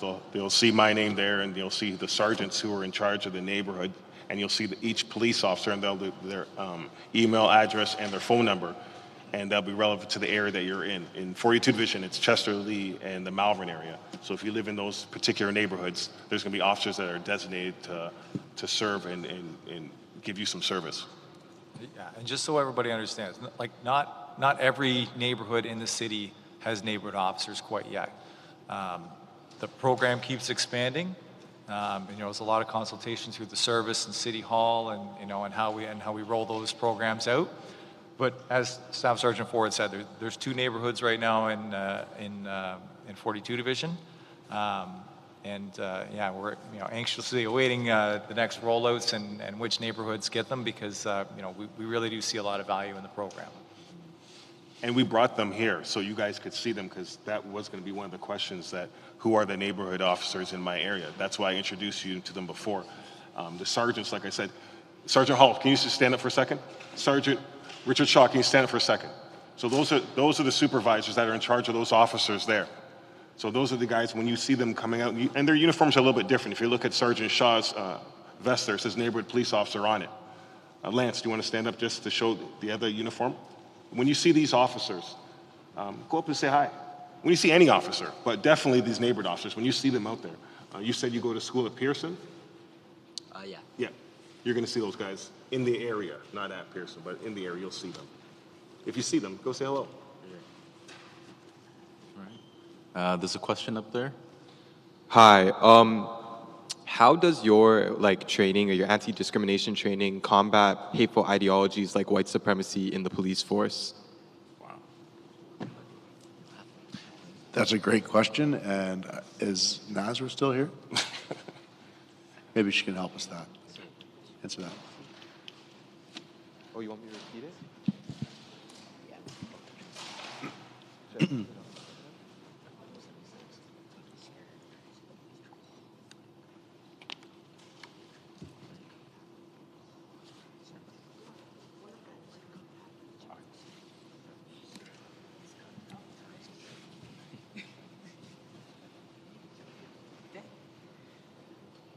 So firstly, absolutely amazing question. And I think talking about ideologies can't be done alone or in silo, right? It needs to be done in a way that people understand. Like, we've all been socialized to believe certain things. We've all been socialized to look at people a certain way and certain dominant things, right? So when we're talking about white privilege, we're talking about white supremacy, how does it show up, right? And so I think it's better to better understand how those things show up in a practical way. So we can provide examples of, I share an example of myself, right? So I'll say, regardless of how I grew up, what neighborhood I grew up in, all the amazing things about who I am as a person, education, whatever, family, right, kids. Depending on where I go in Ontario, people will read me based on my identity before anything, and then treat me potentially according to that, right? And so I think talking about some of the bigger pictures of things like color blindness, I don't see color, what does that mean, right? So we do all of that as a way to take out the layers of white supremacy, because when people say that, they often don't understand it. It sounds like, something more intense than what it is, but we also talk about racism as a process. It's a system. There are things that need to happen to keep the system going, and more when officers are able to understand what part of the system that institutionally policing is part of, then how do we then dismantle that? So is that better community connections? Is that better understanding what people's perspectives are, right? Is that better understanding your own understandings of the world, and then how does that impact you, and how it impacts the way you see the world, and then how you police, right? And so I think neighborhood officers that we mentioned earlier are a great example of people who not only had the opportunity to do intense training of, you know, anti-racism and all of that, but also have the opportunity to share their own life experiences across the board. So I think it's a mix. I know that it's a really big question, and so it's lots of things. It's about not only bias, but behavior. What does behavior look like? What are the things that we can identify, right? So if somebody, also silence about something is problematic. So it's not just saying, oh, you know what, I see a problem, this makes me feel uncomfortable. That silence is part of the problem. It's part of the systemic component, right? So we do things like peer intervention. What's your role? You're supposed to step up when you see something wrong, right?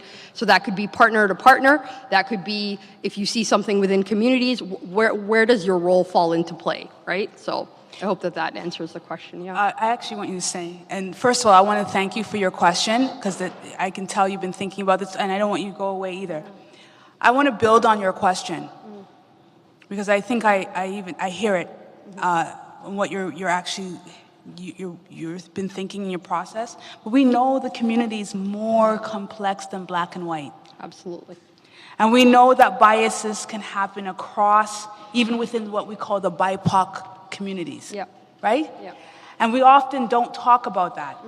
And it gets really complex because we might have people who are visible minorities exercising the very traits that you would call white supremacy without a white person being in the room.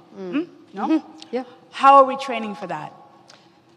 Yeah, that's a great question. I think when we talk about what is anti-racist, what's anti-racism, at least my focus has consistently been that it's behavior specific, it's action specific, right? So regardless of who you are, people can have racist behavior, right? Even if across the board nobody's doing it, like, you know, on a day-to-day basis there isn't anything, but then quickly that socialization that I talked about earlier, those baseline things that we all got taught growing up through media, through school, the education system, right? And so we talk about how all of those happen.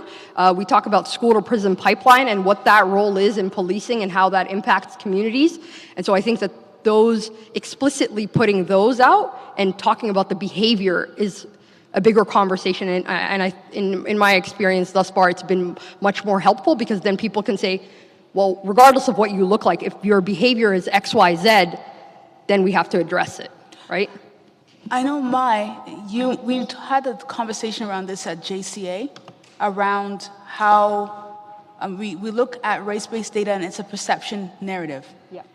And how do we're making a lot of assumptions when we see this data. So for example, someone will look at the data and assume it's white police officers overdoing, we don't know.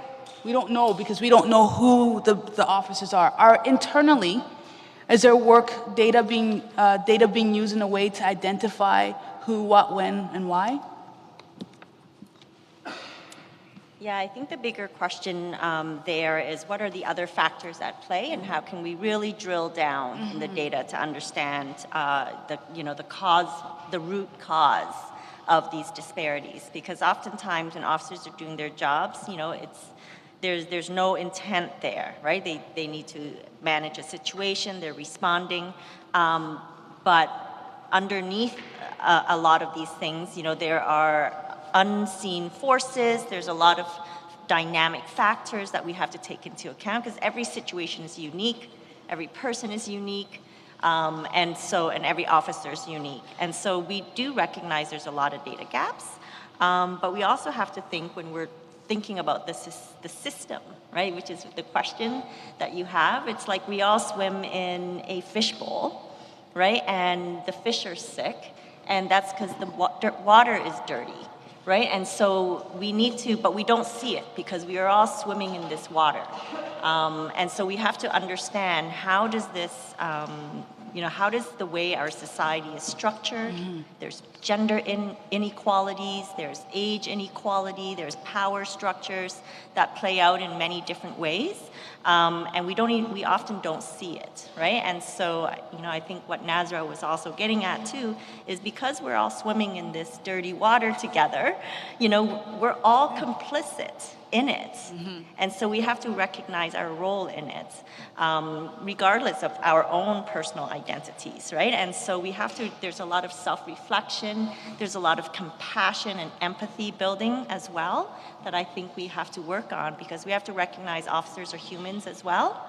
They come into a situation with life experience, the trauma of the job, right? And so how does that play out in interactions, and how does our own trauma when we're interacting with officers play into that interaction? And sometimes that's a bigger than us and bigger than that situation dynamic that comes out in certain ways. And so those are some of the things that data can help us to have a conversation around, but we can't stop with data. Data can help us have moments like this, right? And this is what we need to have, is to humanize each other and shift things. Okay. Thank you for your question. Is there any other questions? Some people might feel more comfortable interacting with female police officers. So what are you guys doing to recruit more of them? Sorry.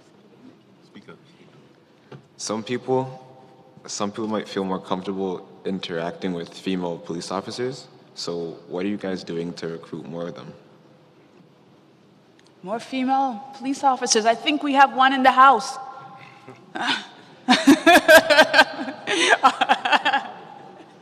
How are we recruiting forward to address getting more women in the police force, women in uniform? We're doing the same things that we're doing to recruit our Black and racialized communities. We're holding special recruiting events for women only. We are having, as I said, recruiting events where they can come down to the college, they can run through the prep test. We're looking at the physical aspect of policing more equitably, that's more fair for women. And within the service itself, we have a women's ISN. So we have an internal support network that is for women, that's led by women, and part of their mandate and their role is to actually mentor other women within the police service, but also to look at recruiting outside. So we do have a real focus on recruiting females within the police service. As I said, the police service has to be made up of many different faces, many different voices, so that we are truly inclusive, because inclusivity is the final step in becoming a good organization, one that will serve our communities better.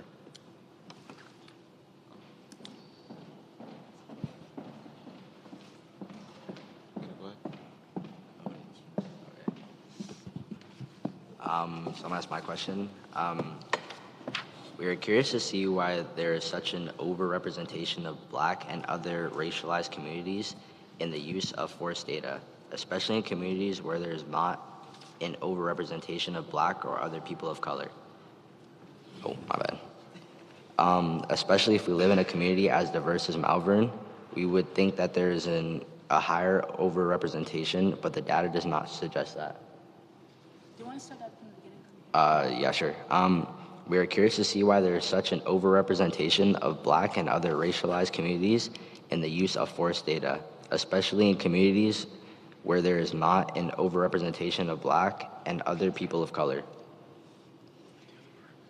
Thanks so much for that question. I'm super impressed because it meant you looked at the report and you saw how we mapped the overrepresentation use of force by the demographics of the local division. So, A+. Yes, that was one of the findings that surprised us. right? It was one of the questions. So how we came out with looking at the data was we actually, our community advisory panel, we spoke with our members to ask them what are some of the questions they have about use of force and how might we understand, disproportionalities, disparities that could arise in the data. And one of the key things that we heard over and over again was, well, maybe if there was more people of a certain demographic in a neighborhood, then it makes sense that there would be the use of force would reflect that, right? And so we looked at that, and what we saw was actually counterintuitive, right? What we saw was there was an overrepresentation in use of force for particular groups in neighborhoods where they were not a significant number. And so what could be happening there? We just don't know. Right now, our data in use of force is not sufficient to let us really drill down into what is happening in those circumstances. And sometimes that's an issue with small numbers, right? If we have, for example, 950 use of force incidents in 2020. And when you break that down into 17 divisions, and then you break each of those 17 divisions into 7 race groups, you start to get really, really small numbers to understand what is happening. And so that could just be a fluke in the 2020 data. So what we're hoping to do is as we add more years of data, we'll have a bigger pool to really understand what are some of the factors happening in those neighborhoods that might show up in these trends. But right now, we just don't know.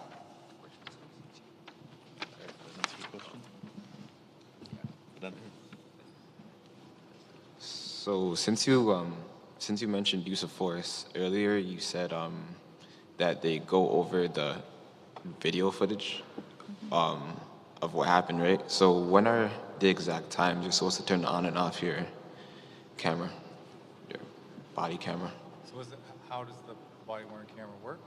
When are you supposed to turn it on? Okay. So, like I explained before, you can definitely go on our website and read all about body-worn camera if you like, when officers are supposed to turn it on, when they're supposed to turn it off. I can tell you that officers will turn their body-worn camera on when they believe they are about to or begin interacting with a member of the community. But they're also directed not to use it in any kind of intimidating fashion. So for example, if officers are working downtown at a demonstration, they're not to turn it on just to, for example, monitor that crowd and make people feel uncomfortable for doing what's actually their right to protest. Okay, so, they'd actually have to believe that they were about to interact with this person or intervene in some sort, to turn it on. So, if we're gonna have a conversation on the street, I think you're kind of walking towards me, I might turn it on and say, hey, just letting you know, I'm with the Toronto Police, you probably recognize me as a police officer, but I just turned on my body-worn camera.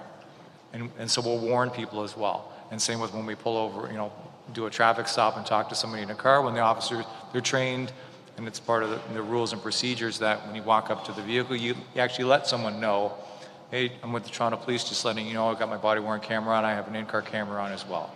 So there's lots of rules around it, and as I explained, you can go straight to our website and look in our service procedures and read all about it, and the rules of engagement for officers when it comes to turning their body-worn camera on and off. Could I just ask a follow-up question to that? 2 of them actually. Are there instances where, say for example, you enter somebody's dwelling, so their house, and they may be in a vulnerable situation, maybe they are unclothed or whatnot, and I understand these procedures are online, but maybe you could answer that. And the second question is, you had mentioned when somebody is actually interacting with the police, that you get pulled over, you're being audio and video recorded. What if an individual doesn't consent to being audio and video recorded? What would be the procedure around that? Yeah, so with regards to with the body-worn camera, you find someone in a vulnerable situation. That's definitely one of our considerations. It's not, never to embarrass someone or to, to catch them in a vulnerable moment. Another thing that we have in place is actually the vetting of information, like personal identifiers, so it's not read out in court where someone lives, or blurring out faces from people that didn't want to be captured in the interaction. In certain circumstances, for example, like a 911 call, or when you're in a public space like a traffic stop, we are going to leave our camera on until the interaction's over. One for your protection, and then again, it's somewhat for our protection, to make sure that somebody couldn't make false allegations of you, and it actually captures the interaction between us, so that for example, a supervisor could go back and review it and make sure the officer was conducting themselves appropriately.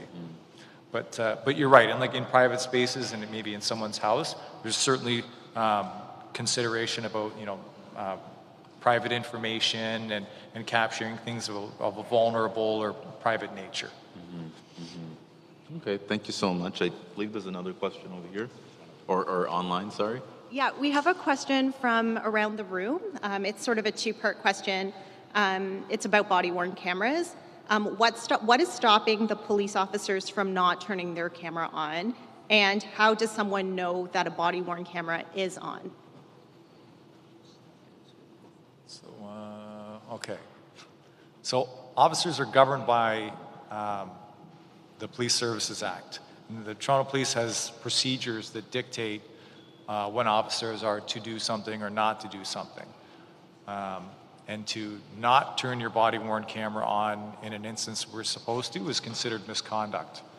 And that's where a supervisor, and at our division, we have a units complaints coordinator. Actually, every division has a unit complaint coordinator that will investigate that officer and their conduct and whether they follow the rules. So there's certainly consequences to police officers not following our own rules, which can sometimes result in them being docked hours in their pay, or even suspended from duty in certain circumstances, depending on the seriousness of the misconduct. So there's definitely consequences for officers not following our rules, and it's their job to, as part of their training, to know those rules and understand them, and also for their supervisors and their unit commanders to know those rules and when officers are to do things and not to do things.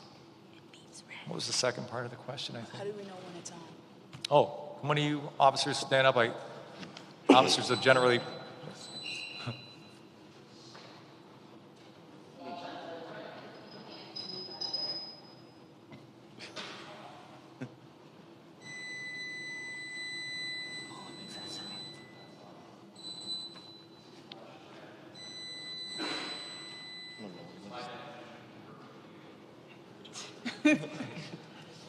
So Officer M's just stood up and demonstrated for us. You'll often know that it's on because it'll send out a chirping noise to remind the officer that it's working right now, and it's also illuminated so that you can see that. But again, as I said, our officers are directed to let people know when they're recording them when they first start interacting with them, and as I explained, you can generally see the light. It's usually in the very middle of their body. And they'll often push the button to start it and push the button to stop it. So you'll maybe see some of those actions from them and those lights coming from it that kind of give you an indication that it's actually working. There's a question up there. Yeah, I'm from the community, and I just wanted to ask, what do you officers do when your moral ethics come in conflict with your job?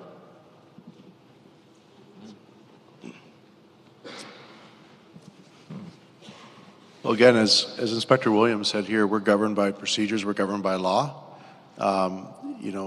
What I believe personally should never come in conflict with what my duty is as a police officer, right? So if it's, and I'm just throwing something other than this isn't true, but if I believed, I know, well, not me personally, but I know that there was a time when abortion was illegal. And there was a lot of protests outside of abortion clinics downtown Toronto. And there were some police officers that were against abortion because of the religion or whatever, their beliefs. However, they were still mandated to do their job by law. And so that's the answer, is your moral beliefs, your personal beliefs, do not supersede what the law says you need to do. So as police officers, we have to follow the law, we have to abide by the law, and we have to act as per our procedures and our policies. And you're right. So, like, officers can be placed in a very difficult situation. And we've had demonstrations in the city where there's, groups from two different cultures that historically haven't gotten along, and there's officers in the middle of it that are maybe grew up in one of those countries, and maybe have those feelings.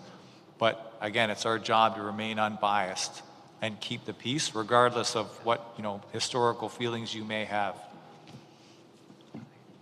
Thank you.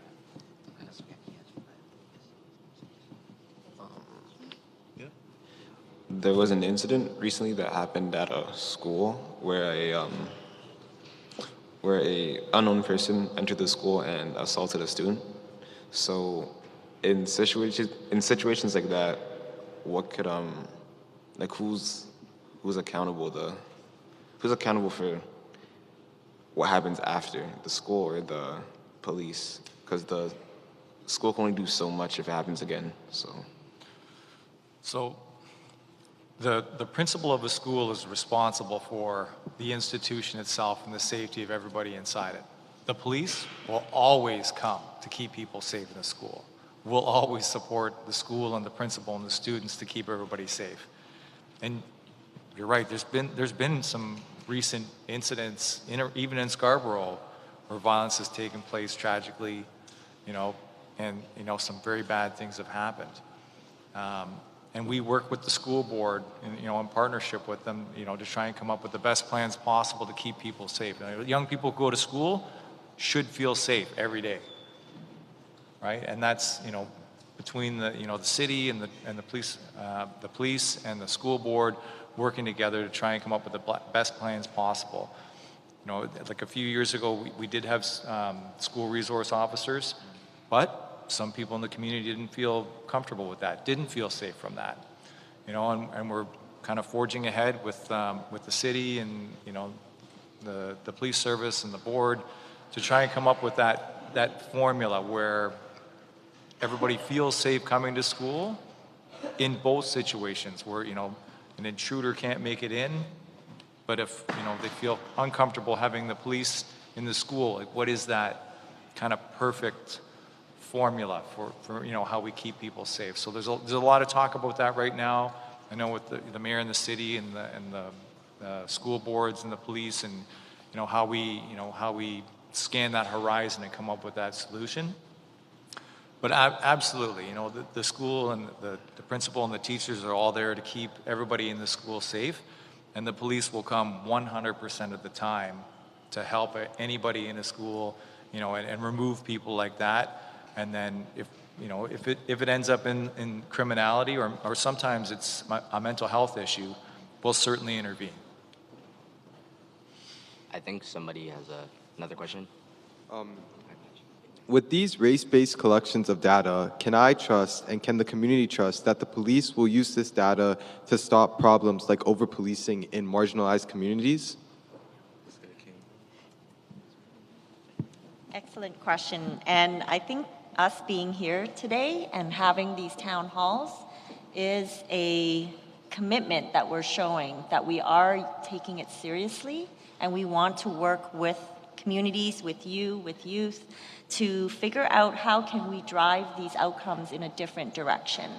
The data is showing, it's pointing to a problem, and it doesn't give us a lot of answers, right? We need to work through and talk through what the solutions are with you. As Inspector Eklund pointed out earlier, we took action. We identified 38 things that we can do right away. We knew that we can't just wait until after we talk to everybody, right? These are serious concerns we're taking seriously, and so, but we know that it's not enough, and we can't stop here, right? And so, working with you to continue to build an action plan, and we're not stopping with use of force and strip searches. We just started race-based data in those areas because it was the most serious outcomes that communities have told us they were concerned about. But we're going more beyond that. So the next phase of the race and identity-based data collection strategy, we want to understand we want to understand arrests and release. We want to understand mental health, apprehension incidents. We want to understand Child Protection Act apprehension. So that's the child welfare space, right? We need to talk to school boards, we need to talk to the children's aid societies, we need to talk to the hospitals and the mental health sector to work together to really make sure that the systemic disparities that we're seeing in the policing data are also helping to drive outcomes in a more positive direction in all the different sectors, right? It's not a policing alone problem. Systemic racism is a broader issue that affects all the institutions. And so that's where we're going, and I think it's safe to say that the service is very committed, and the chief has indicated the commitment to work with communities going forward. And then just to add on to that, thanks, Mai, is the transparency that we're showing with this. All this data is out there for the public to view. All of these action items are out there for the public to view. So we're counting on the public to hold us accountable to what we're promising that we're doing. We have a number of Chiefs Consultative Committees, and there's a number of representatives here from our Black Chiefs Consultative Committee, and I can tell you they'll hold us accountable to this action plan. We also, I don't know if you understand the makeup of a police service, we are accountable to a police services board. So the police services board is made up of councillors of the City of Toronto. It's made up by appointees from the province, and it's also the mayor sits on that board. So that board really governs the Toronto Police Service and what we do, and it's the board's policy that has directed us to do the race-based data collection strategy.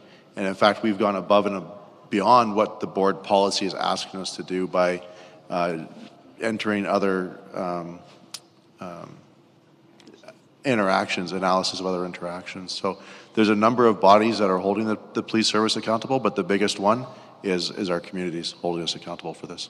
So, and we count on you to hold us accountable. I also, before you leave, I've been listening to your questions, and I want to pick up on what Mai was saying. We need people like you, right, to be data scientists, to actually look at data with a community lens. That's a big piece of the narrative as well. Having someone who had the critical eyes, with the community eyes, with the passion of equity, that's what's needed. So, love to see someone like you step up to the bat and really look at data and connect with anyone here. Mai, you're the data woman, and really look at how that can be a career or how that can be a passion that you exercise. And again, I thank you. So this has been. Do you guys have?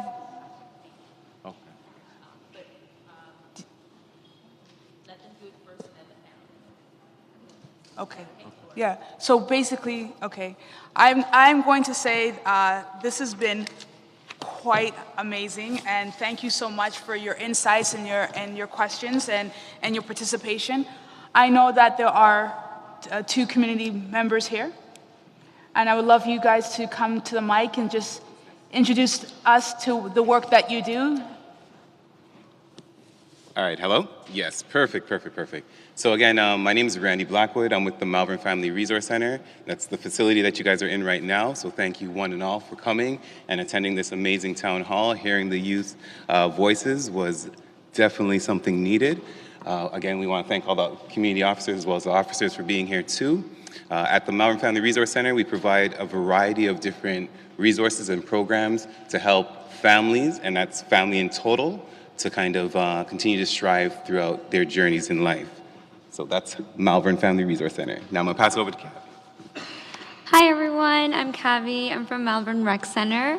Thanks to all the youth that came out today. Thanks Nate for helping organize all of this, and thank you to the officers that are here today. Your time is greatly appreciated.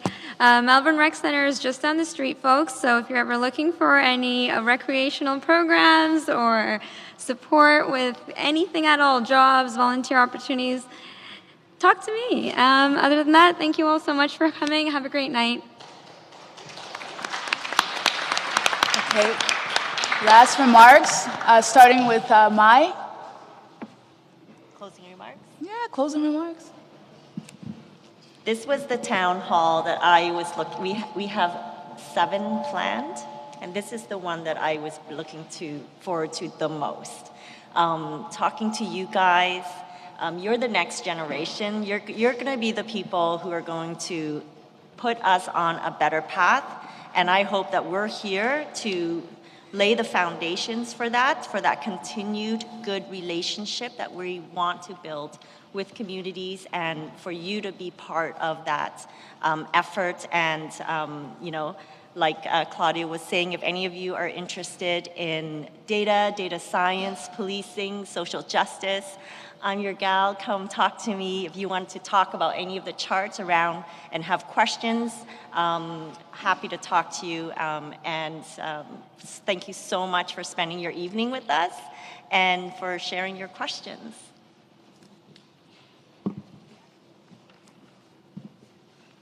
Sorry, I just had one last question. You were saying that the law never, like your morals, or the law never subsedes your morals and ethics. But how do you go home, like, and de-stress when you know that, you had to go against your morals and do your job? Because there's a lot of people here that are going to be going into, or maybe going into police force, and they don't know what is going to be ahead of them. So, and mental health is a big issue, especially in men. So it's just... No, that's a great question.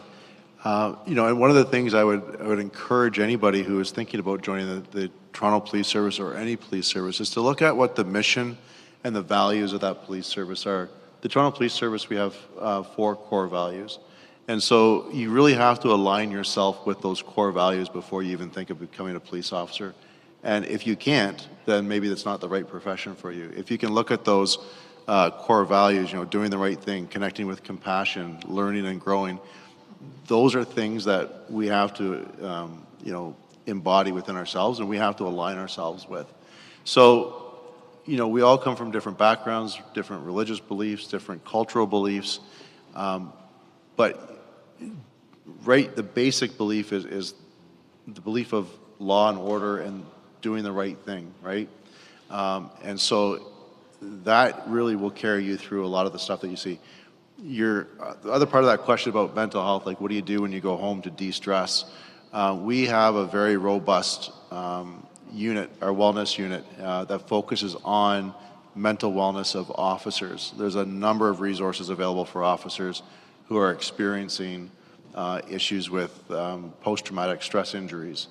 And so we've really done a lot in the last little while to break down the stigma of having officers being able to come forward and being able to say, I'm hurting, right? A mental health injury is no different than a physical injury. It's an injury of your brain. And so there's a lot of things that we have in place. One of them is a checklist before you go home. So there's a checklist you go through and you tick off all the boxes. And, if you can tick off all the boxes, then you're okay. But if you can't, then you need to reach out to some resources. I know for myself, having, a strong family, having friends, people outside of the police service that I can talk to about things really helps to de-stress. Mike said earlier, playing sports is a big thing. Getting involved with your communities, just doing things outside of policing really helps you to sort of de-stress and help. But as I said, there's a lot of supports out there for us as well. Yeah, you're right. There's a lot of training we do with our officers and programs in place.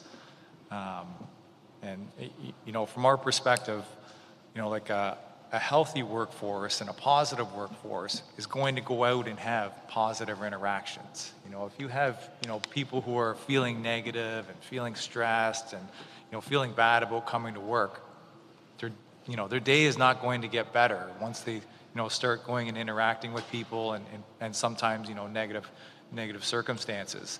So yeah, there is a lot of focus on it, and that's, you know, almost a pitch for anybody that's interested in becoming a police officer. You know, like the culture in the police service is, you know, has changed drastically since, you know, we became police officers back in, you know, 99 for me and 98 for Andy.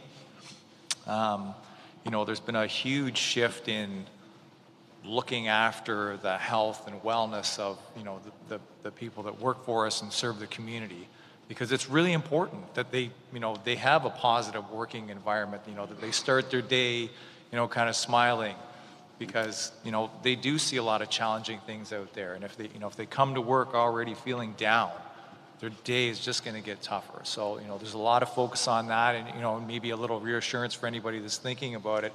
You know, there's a lot of conversation in the police service of, you know, supporting one another and having a positive work environment, you know, and going out and trying to have positive interactions in the community.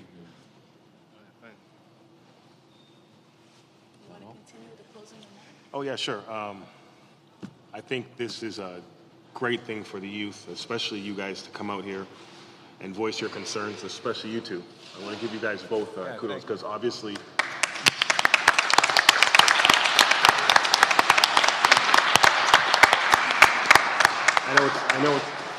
I know it's tough to come up here in front of your peers and ask questions in front of the police, especially you, because you were very shy when you first started. Your voice was, but as the night progressed, your voice got a little bit louder, right? So hopefully we made you feel a little bit more comfortable, because that was one of your issues when you first started talking, right?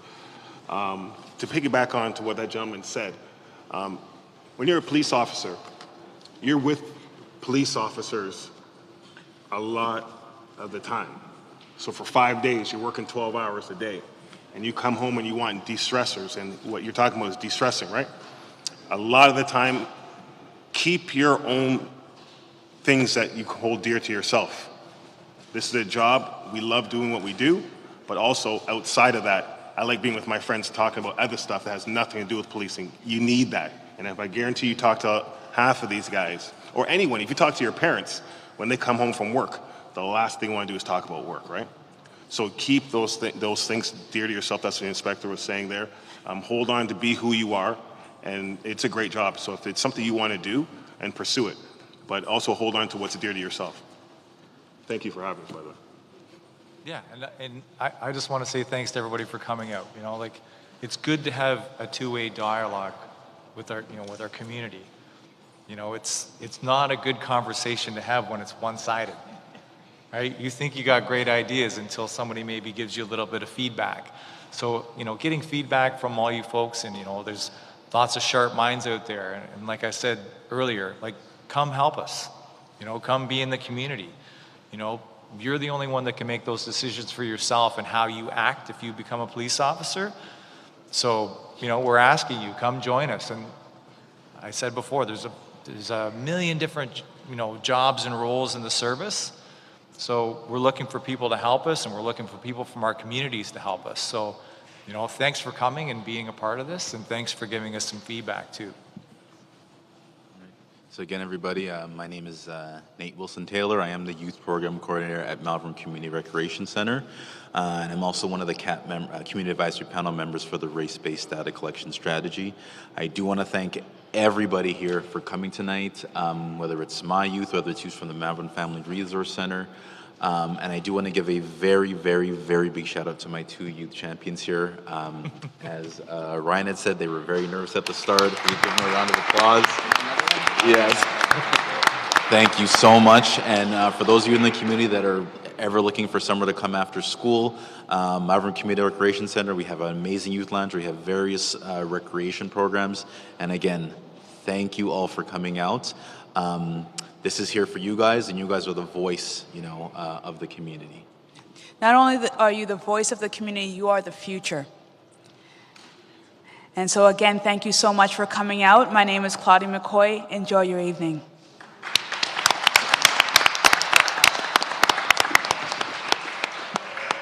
Okay, you guys are free.